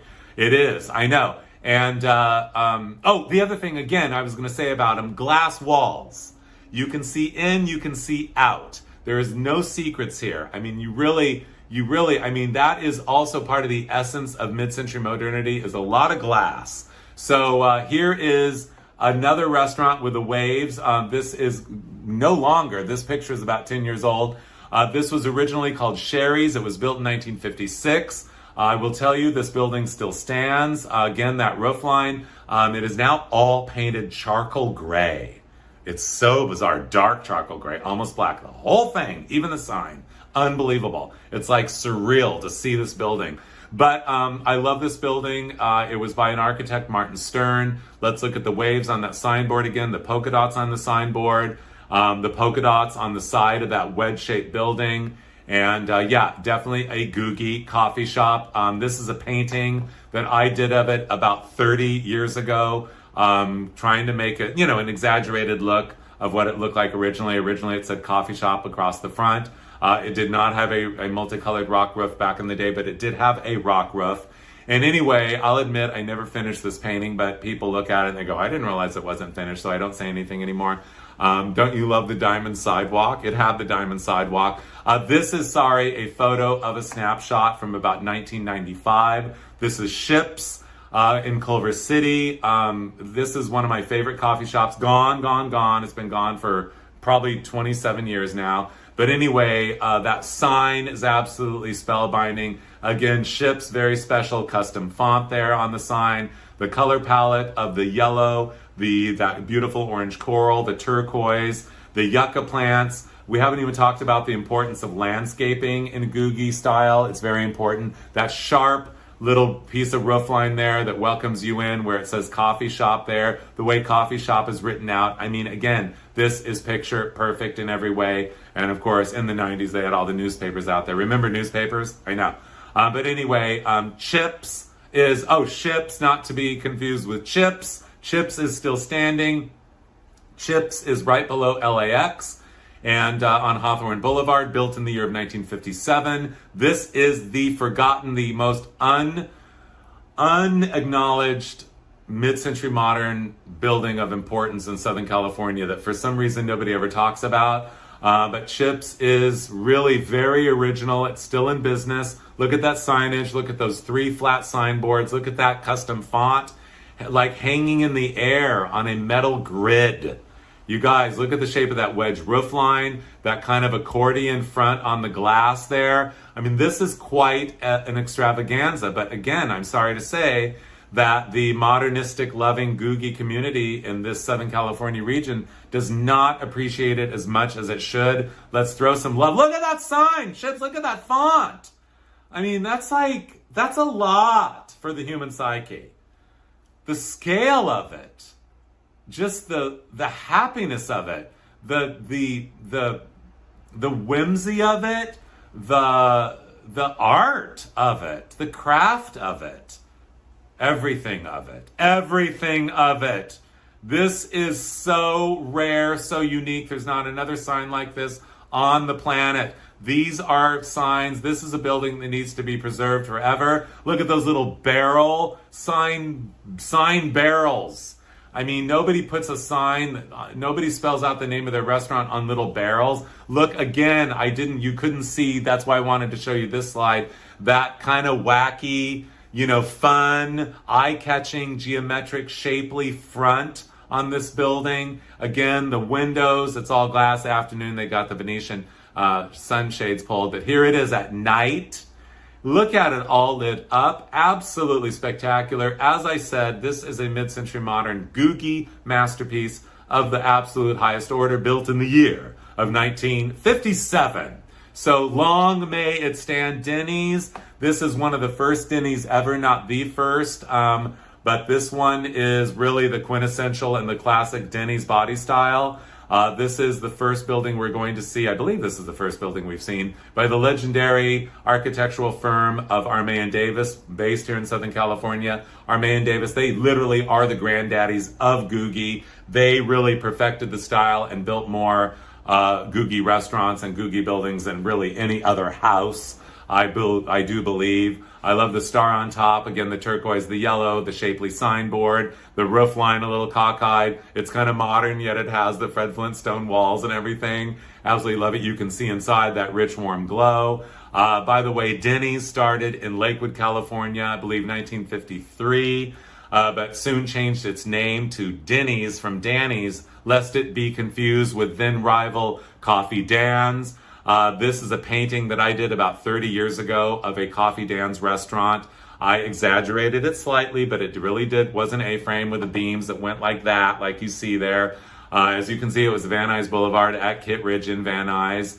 And it looked very similar to this, only I've just exaggerated like the size of the scale of the signage and everything just a little bit. But anyway, yeah, it's long, long, long gone, as is this.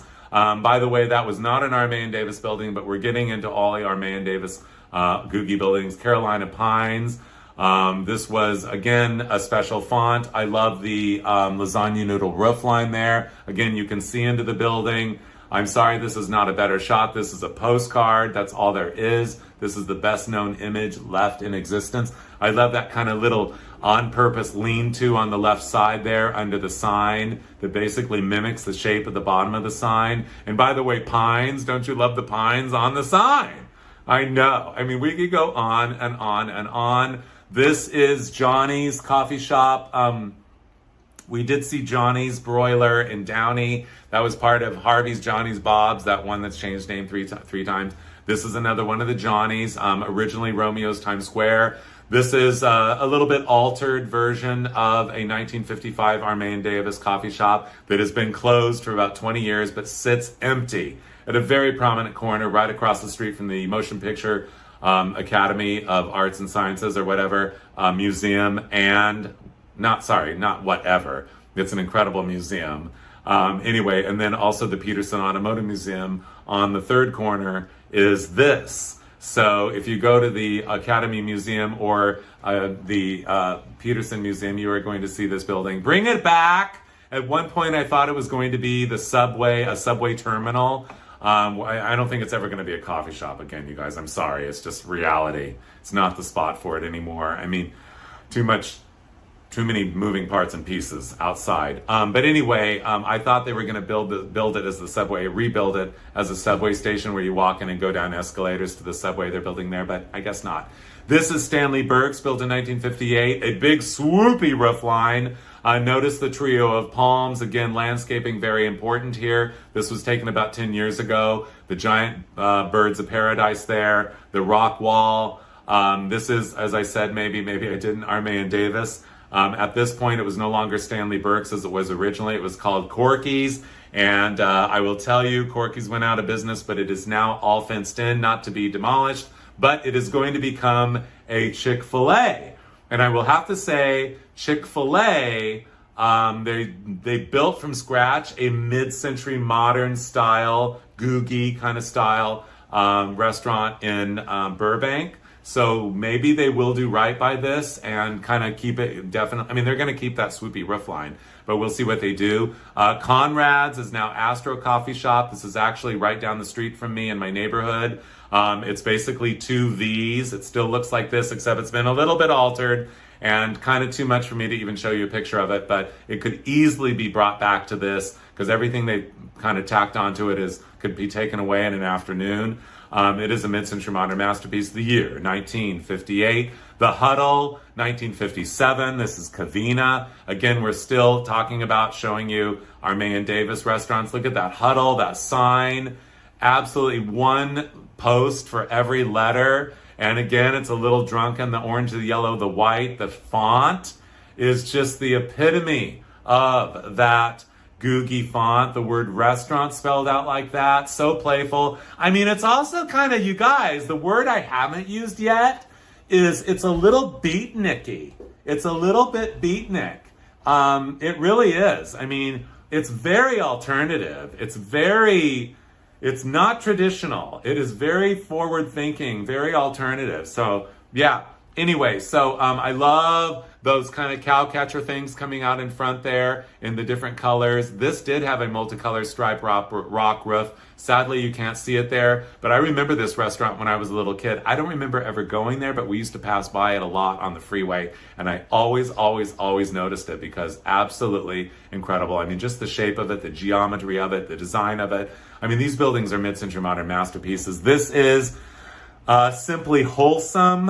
This is a health food restaurant originally built as the Witch Stand in South Los Angeles, the year 1957. This is a current shot of it.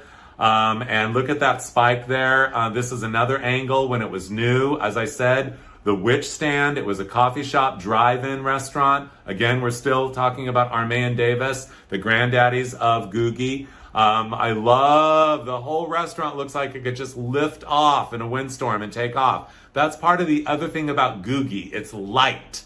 Well, except for the rock walls holding it down to the ground.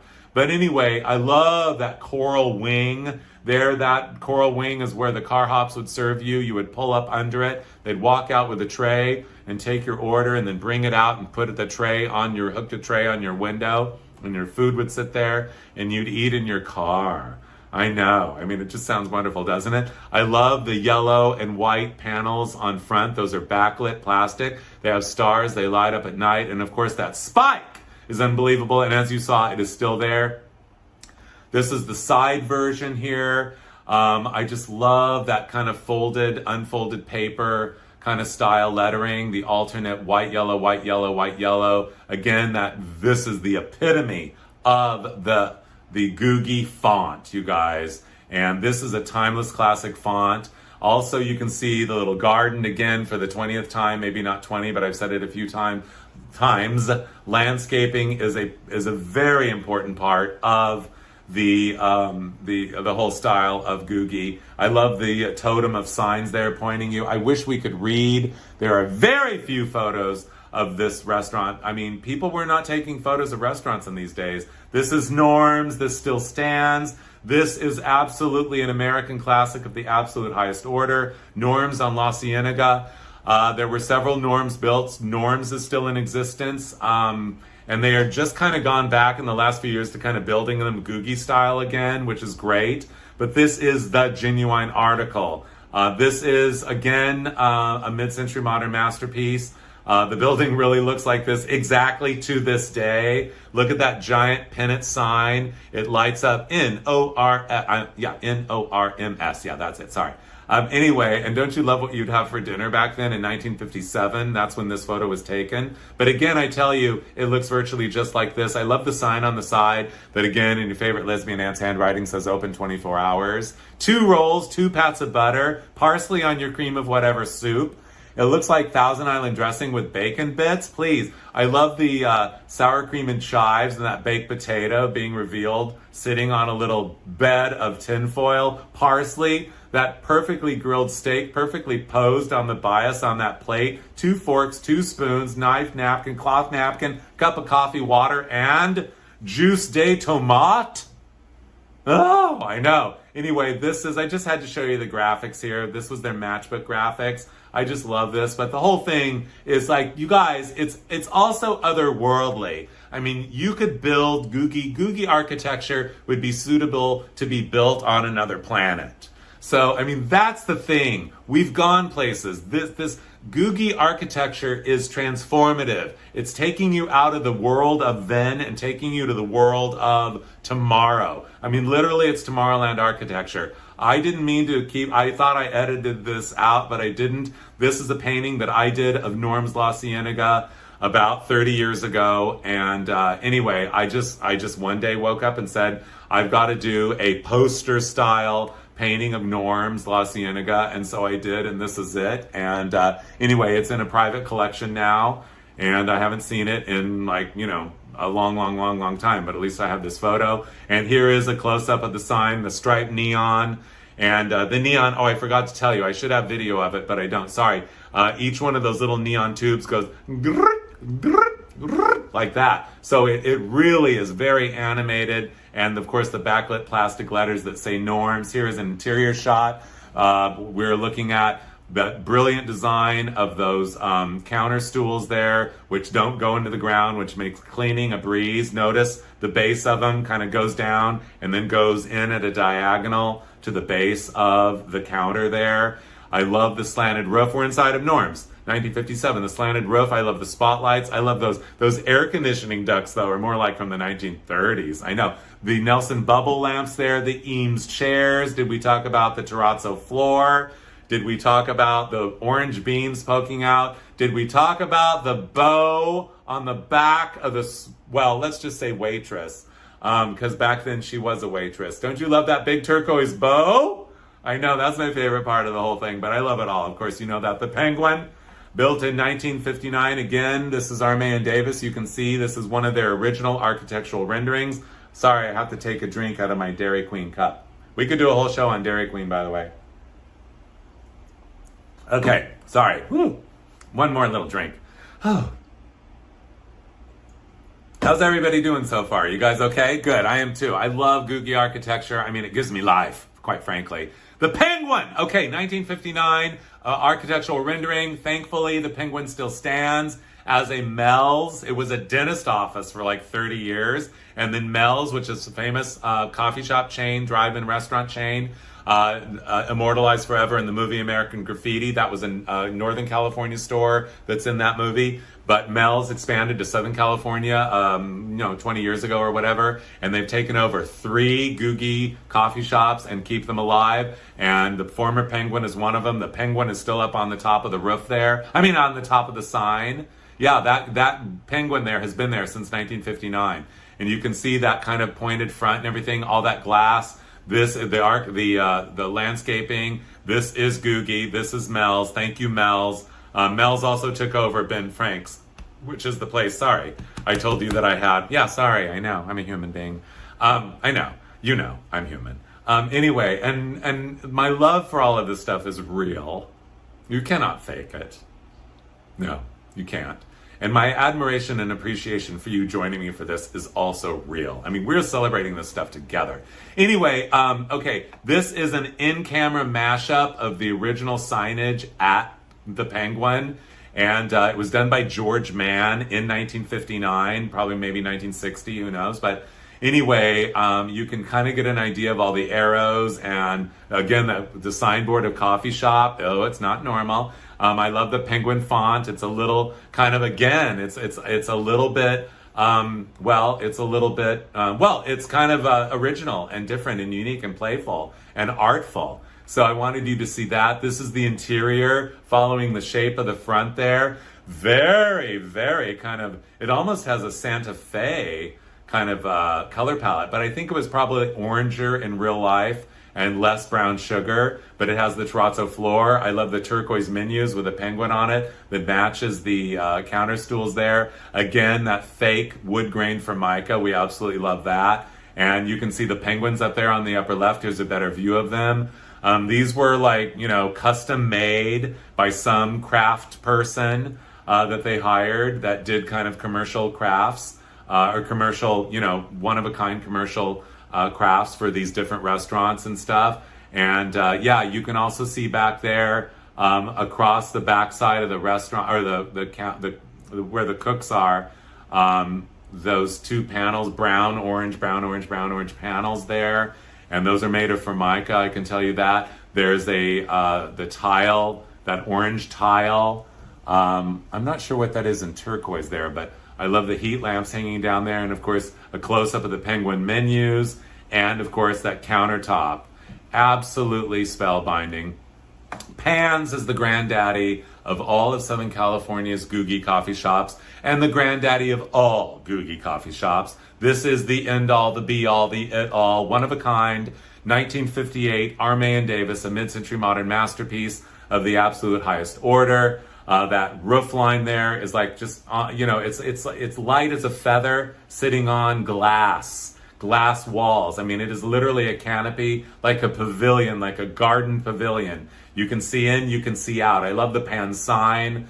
Sorry, my phone didn't render dusk very well, but this is the turquoise and red neon against that, again, that golden yellow, real food, since 1958.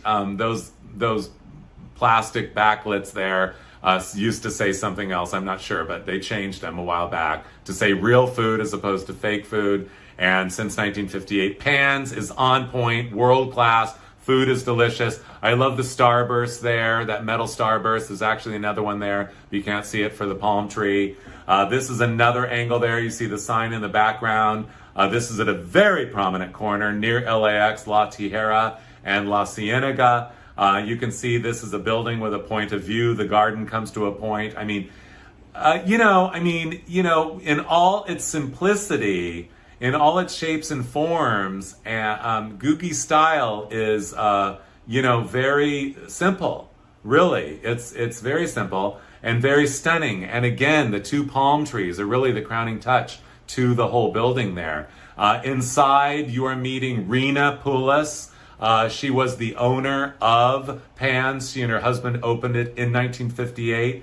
This photo was taken in 2012. I believe she passed in about 2008 or 9 at the age of 100. So she's about 95 years old here. And I will tell you, she was there every day. And she was amazing. Her son was running the place, but she wasn't the hostess, but she would walk around. And what I loved about her more than anything is she was the present owner when owners at restaurants used to kind of make themselves known. They didn't hide and not want to be talked to. She's from the era where you did meet the owner and where you did know your customers.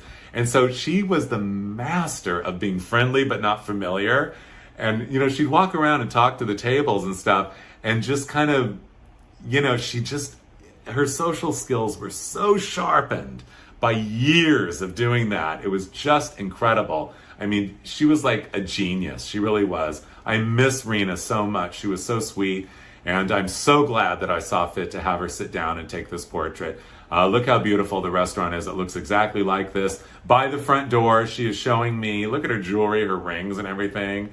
Mismatched prints, which is completely genius. She's showing me by the front door. This is a custom one-off fiberglass panel that was custom made for the restaurant, has been in place since 1958, is still there right now this minute. And it is the story of their life. Her and her husband, they met in Nashville, and it's a story of them going from Nashville to Greece, back to the United States, and the map of where they were and where they've been, and all their restaurants they had before Pans. Finally, they end up at Pans there. Yeah, it says Los Angeles. And then you can see that roof line there. That's kind of the roof line floating of Pans there, the shape of California. This is such an incredible, kind of abstract, incredible, one-of-a-kind resin piece. It's just absolutely to die for. Gail's Coffee Shop. We are now finished with Arme & Davis. This is fun. It's not Arme & Davis. But anyway, I just had to show it to you. Again, the wild shape of the signboard, polka dots on stripes, diagonal stripes, holding them up there. I mean, see-through. The world needs more polka dots. Cutouts, fine. Swiss cheese is definitely an element in the world of Googie style and design. This is Jack's Whittier restaurant. Jack started in Whittier in 1933. This sign is from 1956. It still stands. The building is Googie. You can go there right now. I love the big loopy J. I love, actually, the last time I was there, which was probably about 25 years ago, I had a chocolate milkshake. And I don't think I've had a chocolate milkshake since. Not because I don't love chocolate milkshakes, is I fear I will become addicted. More Swiss cheese, kind of I-beam signpost. Again, the signboard. Again, the classic, unbelievable Googie font. I mean, this is so like George Jetson meets, like a font had a baby with George Jetson. I mean, this font looks like George Jetson, doesn't it? I know. Also, the oval there where it says breakfast. Unfortunately, Goodies is no longer with us, but I used to go there in the 90s. And what I love about Goodies back in the 90s, you guys, all of these restaurants like Bob's Big Boy, Bob's, their name of their hamburger was Big Boy. Johnny's was the Fat Boy. That's kind of the thing. They all have McDonald's, the Big Mac. By the way, the Big Mac is a ripoff of the Big Boy. Bob's Big Boy, the Big Boy hamburger. But anyway, their hamburger was my favorite ever because at Goodie's, the first thing on the menu was Goodie's Truly Snooty Burger. They called it the Truly Snooty Burger. How much do you love that? I know. Anyway, the Swiss cheese. I love the Swiss cheese. I-beams. Posts and beams here. These are spider legs coming off of the Mission Bowl. Probably built in about 1957, 1958 in Mission Hills. I believe that it's no longer there. I could be wrong about it. I mean, there's so much to keep track of. This is the Capri Lanes in Dayton, Ohio, built in 1960. This is still standing. The color theory on this is hypnotizing and spellbinding and mesmerizing. Where do you see pink paired with red right now? Pink and red together? You never see that. That is rare. And I love it. It is a rule that is not supposed to be. You never put red and pink together. Oh, yes, you do. Next to that macaroni and cheese, that golden color, like the color of Velveeta, the color of queso, the color of Cheese Whiz, that green, that deep, rich mint green, and that turquoise against plum, and that blue, again, the shapely signboard, twin post. I mean, this is a lot. This is a masterpiece. This is to be saved forever and ever. The bowl, this was in Santa Fe Springs. This was a superstar of star signage. I love the stars all over it, these big metal heavy stars. Unfortunately gone, built in 1960. However, I will tell you that the bowl part of the sign and probably about 3 of those stars wound up in one of my favorite museums in Southern California, and that would be the Valley Relics Museum. So you can go there and see this. I love this bowling alley. Unfortunately, no longer there, gone. I love that kind of unfolded, folded paper kind of accordion. Let's call it accordion. Signboard there. Again, the alternate colors. That font, the other font for coffee shop, and then the diamonds there, coffee shop open, and then the other one says open lanes. Again, that awning, the accordion glass, the rock wall. I mean, this had it all. This is the epitome of a Googie. Sadly, no longer there. And I love the skewer. That skewer is those 3 diamonds coming from the side there. And someone on horseback. Where are we? Now, I know where we are. We are in South Los Angeles, I believe Southwestern Avenue, where apparently they had some stables nearby. This is the Holiday Bowl on Crenshaw, in the Crenshaw district of Los Angeles. And this was, I believe, this was the coffee shop there. And this was built in 1958. Notice the white rock. Oh, I love that, don't you? And don't you love those aqua circles, polka dots? I mean, I guess I don't think you were supposed to walk on that, but maybe people did. But anyway, the circular cutouts for the plantings there, that pile of rocks. Again, landscaping, very important, but that sawtooth roof line, are you kidding me? Those kind of almost tiki beams. And you guys, I did consciously decide not to go into the tiki version of Googie because there's a lot of that as well, but we were keeping it more toward the futuristic style of Googie. Googie can kind of go into tiki as well, but really that's really kind of more, at the end of the day, tiki style than Googie style, but it's, there's a lot. It's deep, you guys, there's a lot. Just the built environment, the history of the built environment, the history of human form follows function, the necessity of shapes, and the necessity of structure. And look at this. This was purely decorative.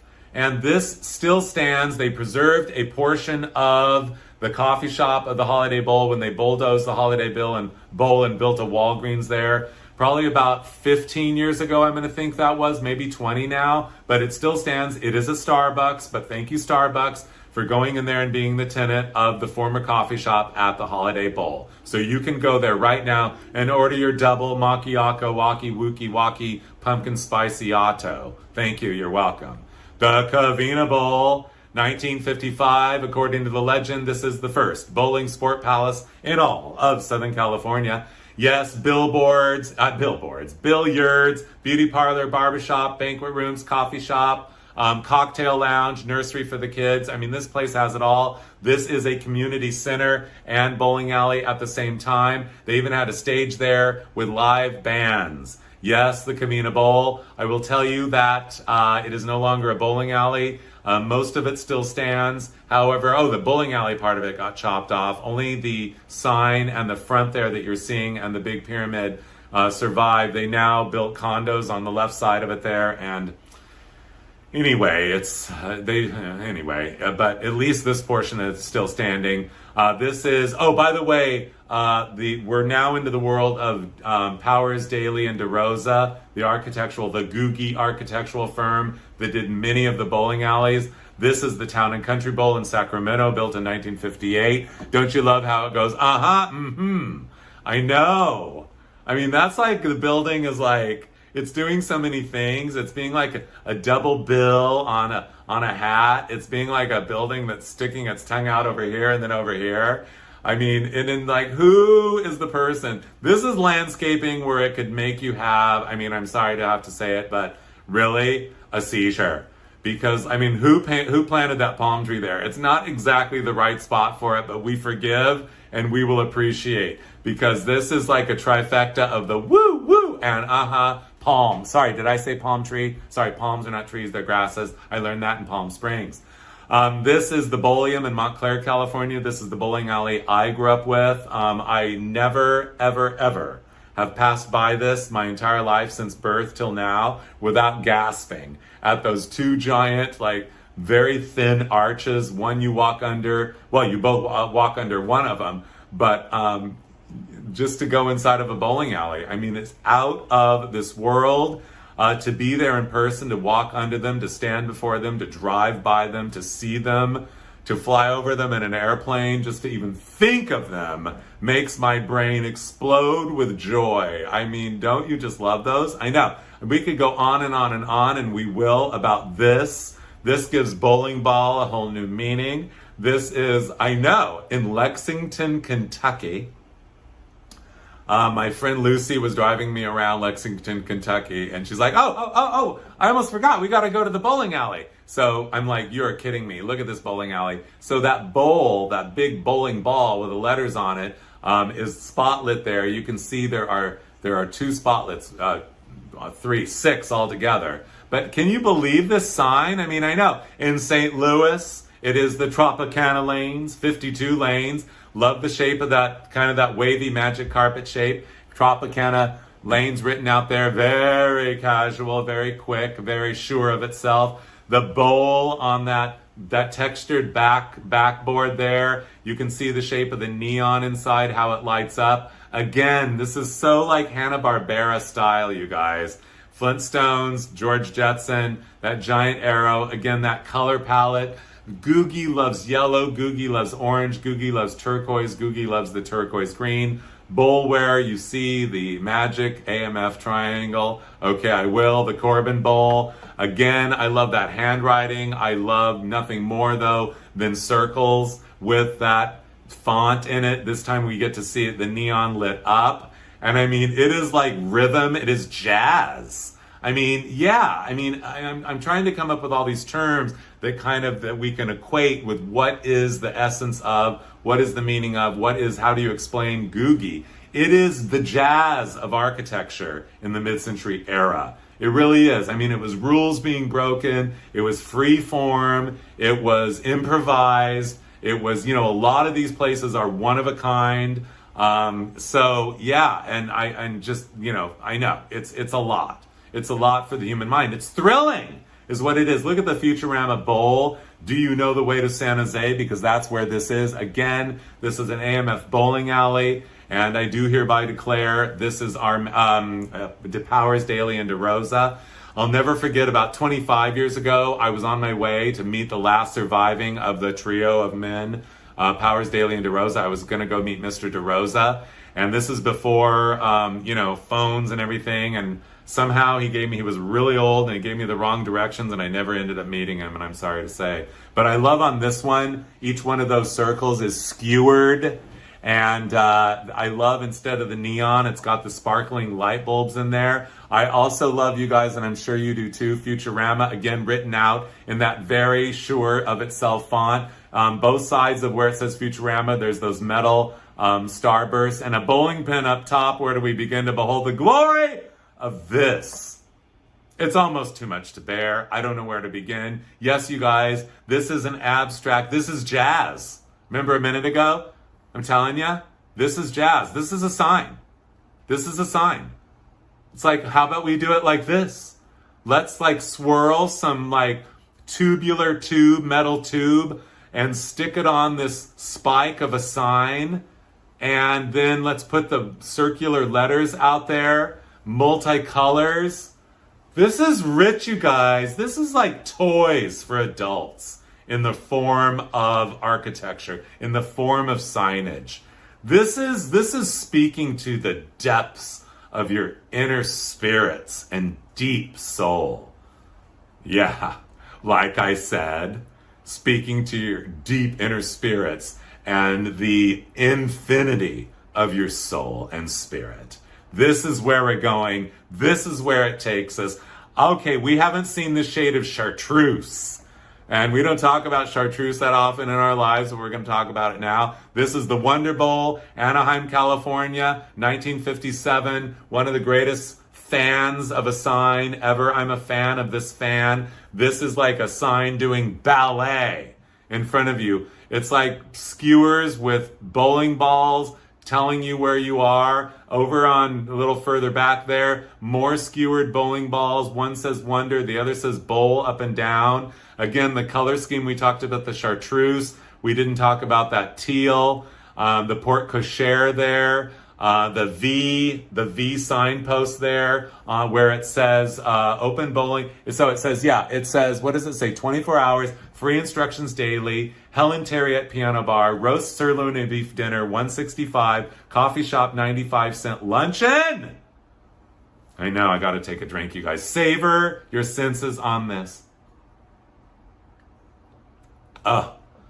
And don't you love the little car show in the parking lot, especially that 1955 Ford Crown Victoria missing a wheel cover, therefore revealing the fact that the wheels match the color of the car. Yeah, pink. I know. Colorful world, huh, back then? Yeah, I know. I just threw this in. I was in Dallas driving in this neighborhood, and somebody had bowling balls on rebar planted in their yard, and I just thought it's kind of modern day Googie landscaping with bowling balls, so I thought I had to throw this in because it is amazing, isn't it? I love it so much, and you could do this too. You totally could. I think they have, well, you could get used bowling balls all day long, I'm sure. But anyway, speaking of circles, skate. Okay, this sign is, again, this is really unique and really original.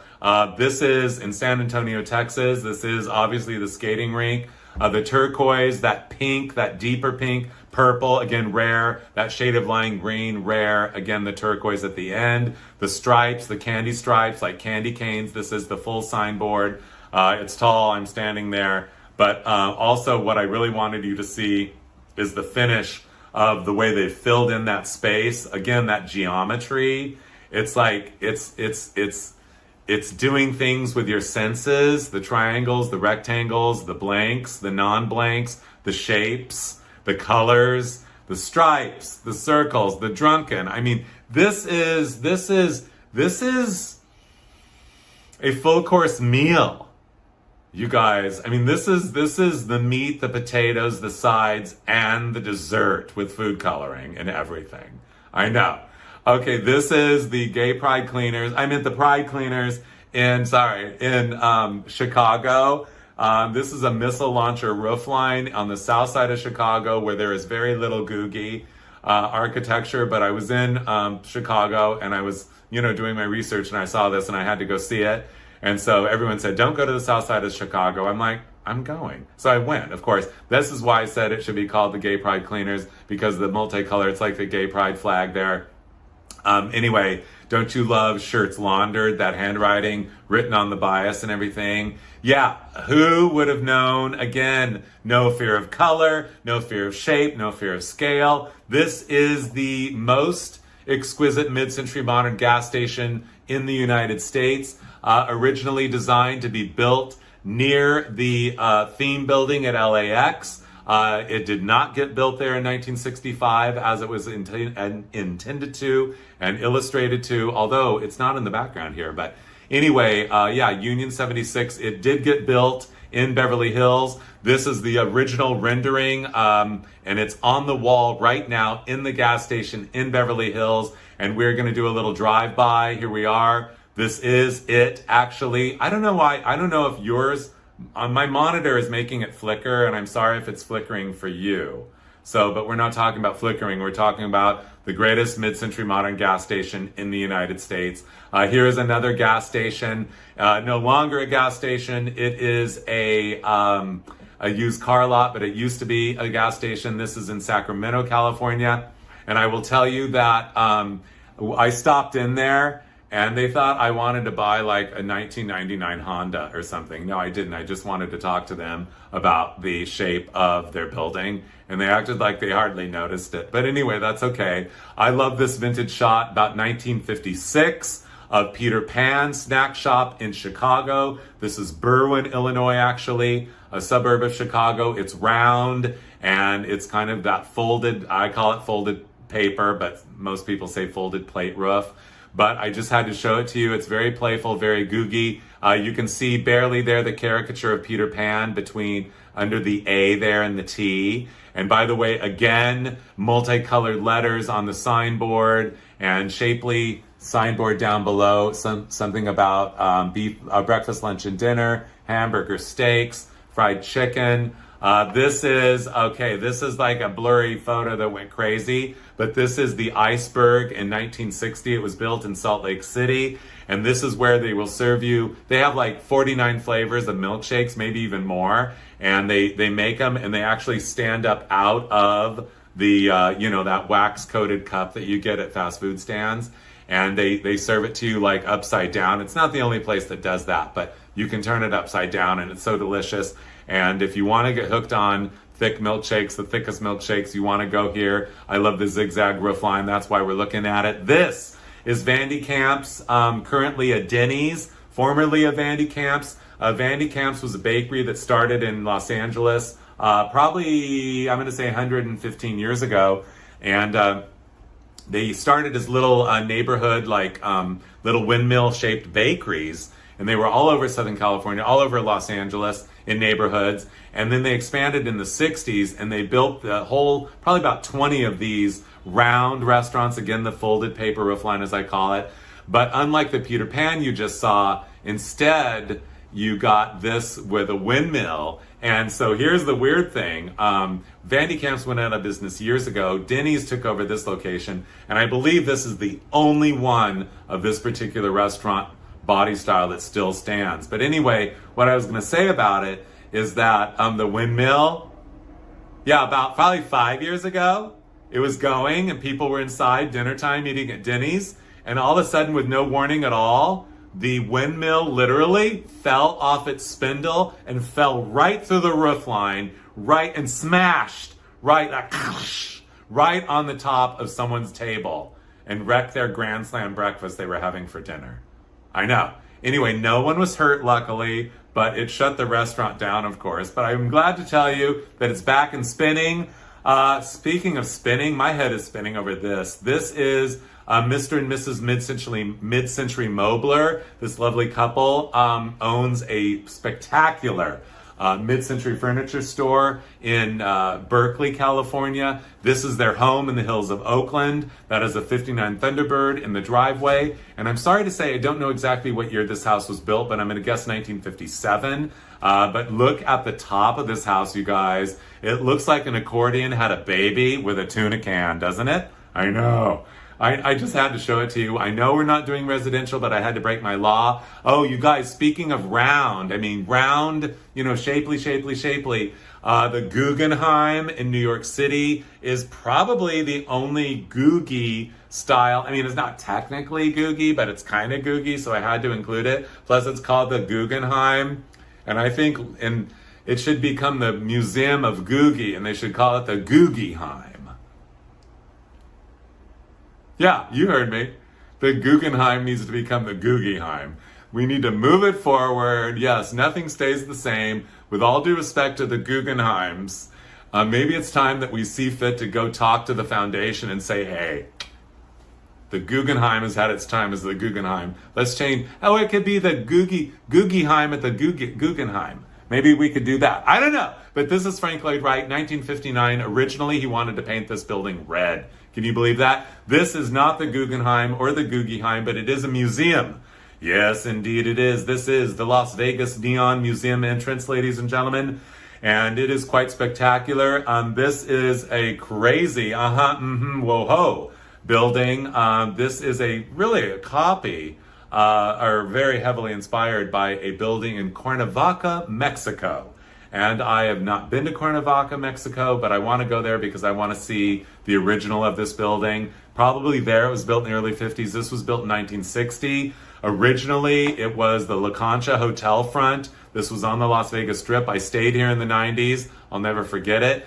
And it was one of the last, vintagey places on the Strip at that time. Of course, now the motel or hotel, whatever, really a motel, is long gone. But they preserved the front and very carefully moved that very delicate, woo kind of clamshell of the building, moved it to near downtown where the Neon Museum is and where you probably have gone already. Speaking of museum, this one really takes the cake, but this is not a museum. This is a church built in 1962 in St. Louis. This is the St. Louis Abbey, the English Benedictine congregation.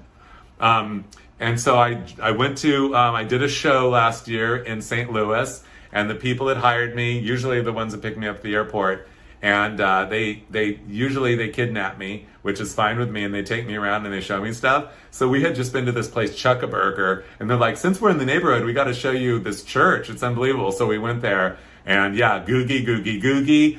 This is the Cotillion Special Events Center concert venue.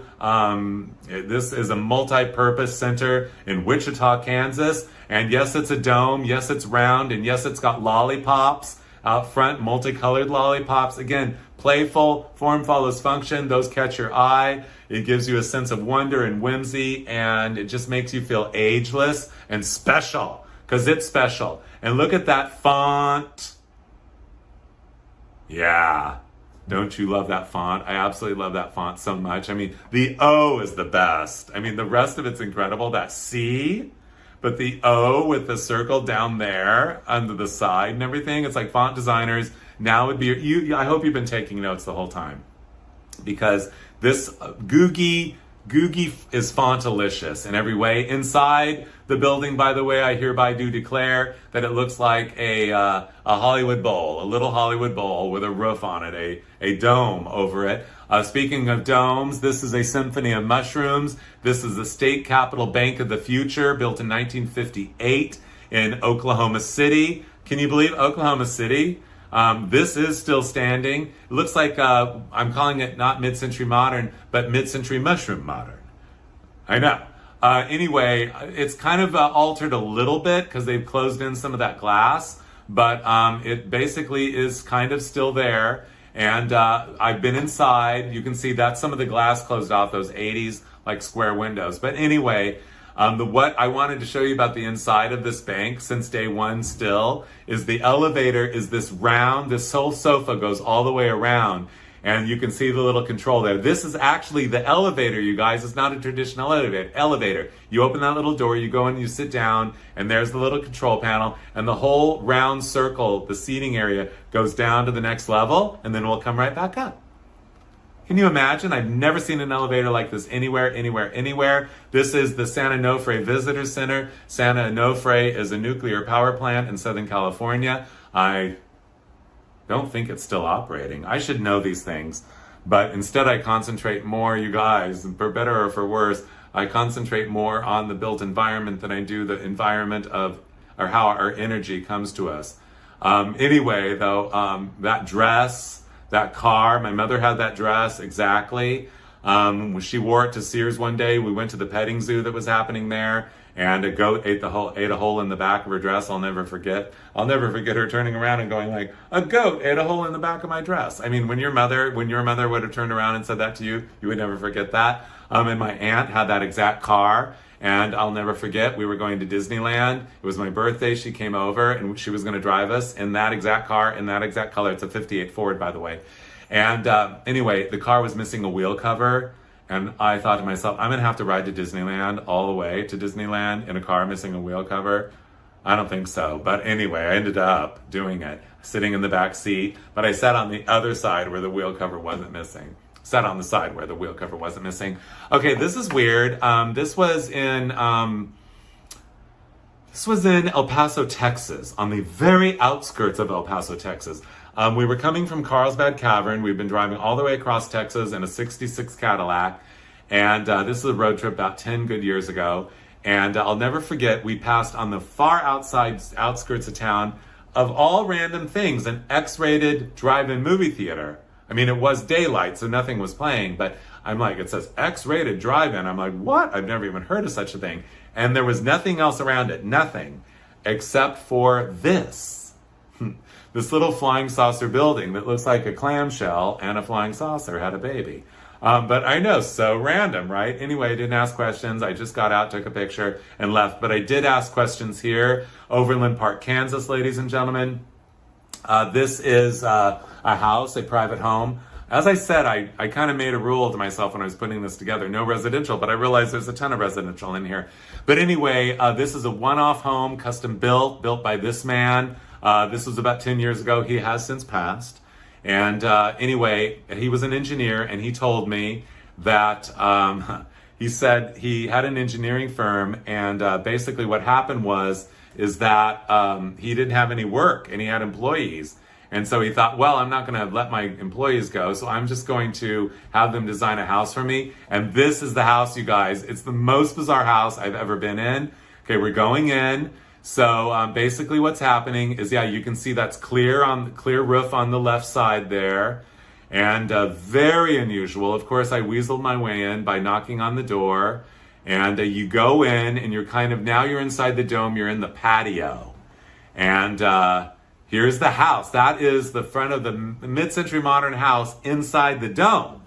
I couldn't go in because he said, can I bring in, these people want to come in and see the house. And you can see the dome. Anyway, his wife was in the house. She said, no, they can't come in. And he said, why not?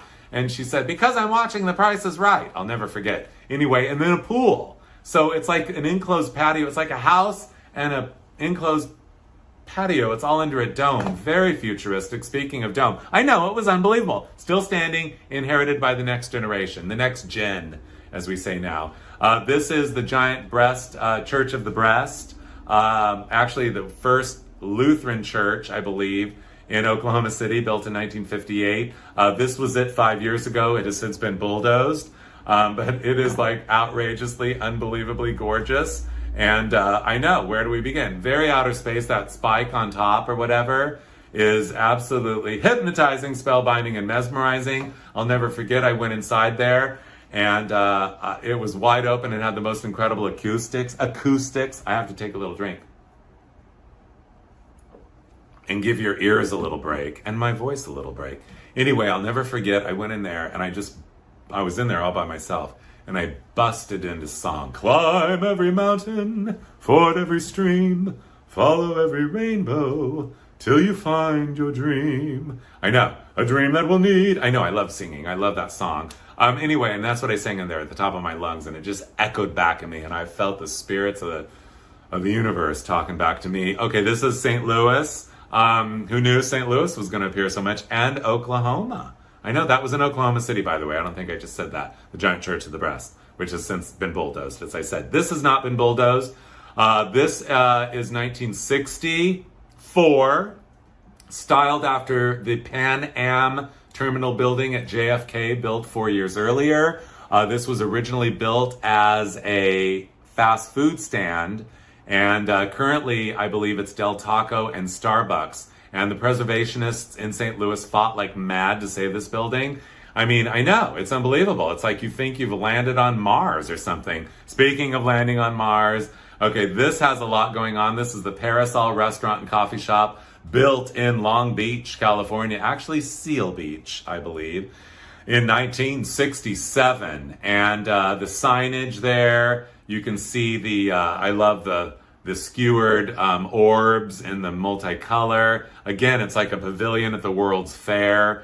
The signage, the signboards are not square or anything normal about them. The restaurant looks like a giant umbrella because it's called the Parasol. How clever. I think they came up with the building before they came up with the name of the restaurant. It's kind of got a flying saucer look to it. And landscaping, as you can see there, again, there's space, which helps you to appreciate the shape. And I used to go there in the 90s. It was still there. The building is still there now. It's Panera, but it doesn't have, much of the character is gone. But anyway, I used to go there in the 90s when it was still the Parasol, and I always ordered the same thing. Used to go in the evening, like 9 o'clock at night, and I would order red Jell-O. I know, red Jell-O. Speaking of round, speaking of flying saucer-like, 1959, the Las Vegas Convention Center.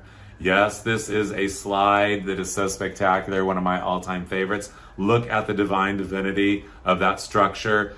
So we are kind of getting into the ultimate expression of Googie architecture, and that to me is kind of, well, it's among the ultimate expressions. I mean, they're all the ultimate expressions, but this is the flying saucer, and here we are. This is the Landmark Hotel in Las Vegas, built in 1961, but it was not occupied until 1969. It was imploded in a movie, a Tim Burton film. Sorry, I don't remember the name of it, but probably about 25 years ago, I'm going to say, maybe even in the 90s. But I wish it was still there. Las Vegas needs another one of these. It really does. And oh, by the way, you can see the convention center that we just saw in the background there. Here is a close-up of the Landmark Hotel, and it's absolutely unbelievable. It kind of reminds me of, well, it's kind of Space Needle-esque, isn't it? I know. And here is, this is another tower, like spaceship. This is Oral Roberts University in Tulsa, Oklahoma. Looks kind of like a flying saucer had a baby with Frank Lloyd Wright, because it's kind of Frank Lloyd Wright-ish in all of its modernity. Did I say it was built in 1966? The Prayer Tower is what it's called. This, I'll say a prayer for this. I will. I'll say a prayer for all of Googie. This is kind of the prayer tower of Googie, because it is Googie. And have you ever been to the Oral Roberts University campus in Tulsa? It is like out of this world, futuristic modernity. And here is, I wanted you to get a better look at it, the kind of the shape of that skeleton and everything, and the detail of it. And again, very Frank Lloyd Wright, isn't it? I know. So yeah, Frank Lloyd Wright, you guys, I mean, I started to try to get into it, and then I thought, I can't turn that corner right now on this show, but Frank Lloyd Wright was an influence. A lot of the architects that did end up doing and designing, like Armand Davis and Lautner, these Googie structures, basically studied with Frank Lloyd Wright. So if you look at Tallius and West and the shape of the buildings there, and several of many of Frank Lloyd Wright's buildings, you're going to see the influence that he had on the shapes, the kind of the odd roof lines and stuff. Not all of it, but some of it. And of course, last but not least, this is the Space Needle, 1962 Seattle World's Fair, the icon, the symbol, the logo, and everything to do with it, the eye catcher of it all, painted astronaut white, orbital. People ask me, do I read? No, I don't, but I do have some notes here. And when I try to read it, it's like, Anyway, no, I wanted you to know the colors because I read this yesterday and I wanted to remember. The colors are astronaut white, orbital olive, re-entry red, and galaxy gold. Anyway, this really is, at the end of the day, the ultimate Googie building. It's a flying saucer on a tripod. Here it is against the night sky in the port of Seattle, Washington. It still stands today, a proud icon of a symbol of mid-century modernity. This is a lovely illustration of it showing the two decks is no longer a restaurant up on top. It never did have that flame up on top, but it has all the style, all the dignity, all the poise, all of the everything to do with all of the optimistic, out of this world jazz of that is architecture, style, the architecture of the atomic age, the space age signage that we all love, and we are all gathered here to celebrate. I just want to say, you guys, let's not forget, in the world of Googie and in our worlds right now, the mood is up and the standard of living is flying high. There is beauty everywhere around you. Look for it everywhere. Acknowledge it, share it, pass it on. Please celebrate it, talk about it, and also, I want you to remember goals are important. Wishes stir the stars, dreams stir your soul, and I so appreciate you being with me here today, yet again, for another big retro slideshow. This is Googieland, the glory of Googie, and thank you all so much. And I'll see you next time. I'll see you guys later. Okay. I know, we did it. Googie, Googie, Googie. Googie, Googie, Googie, Googie. Okay, I'll see you guys later. Bye.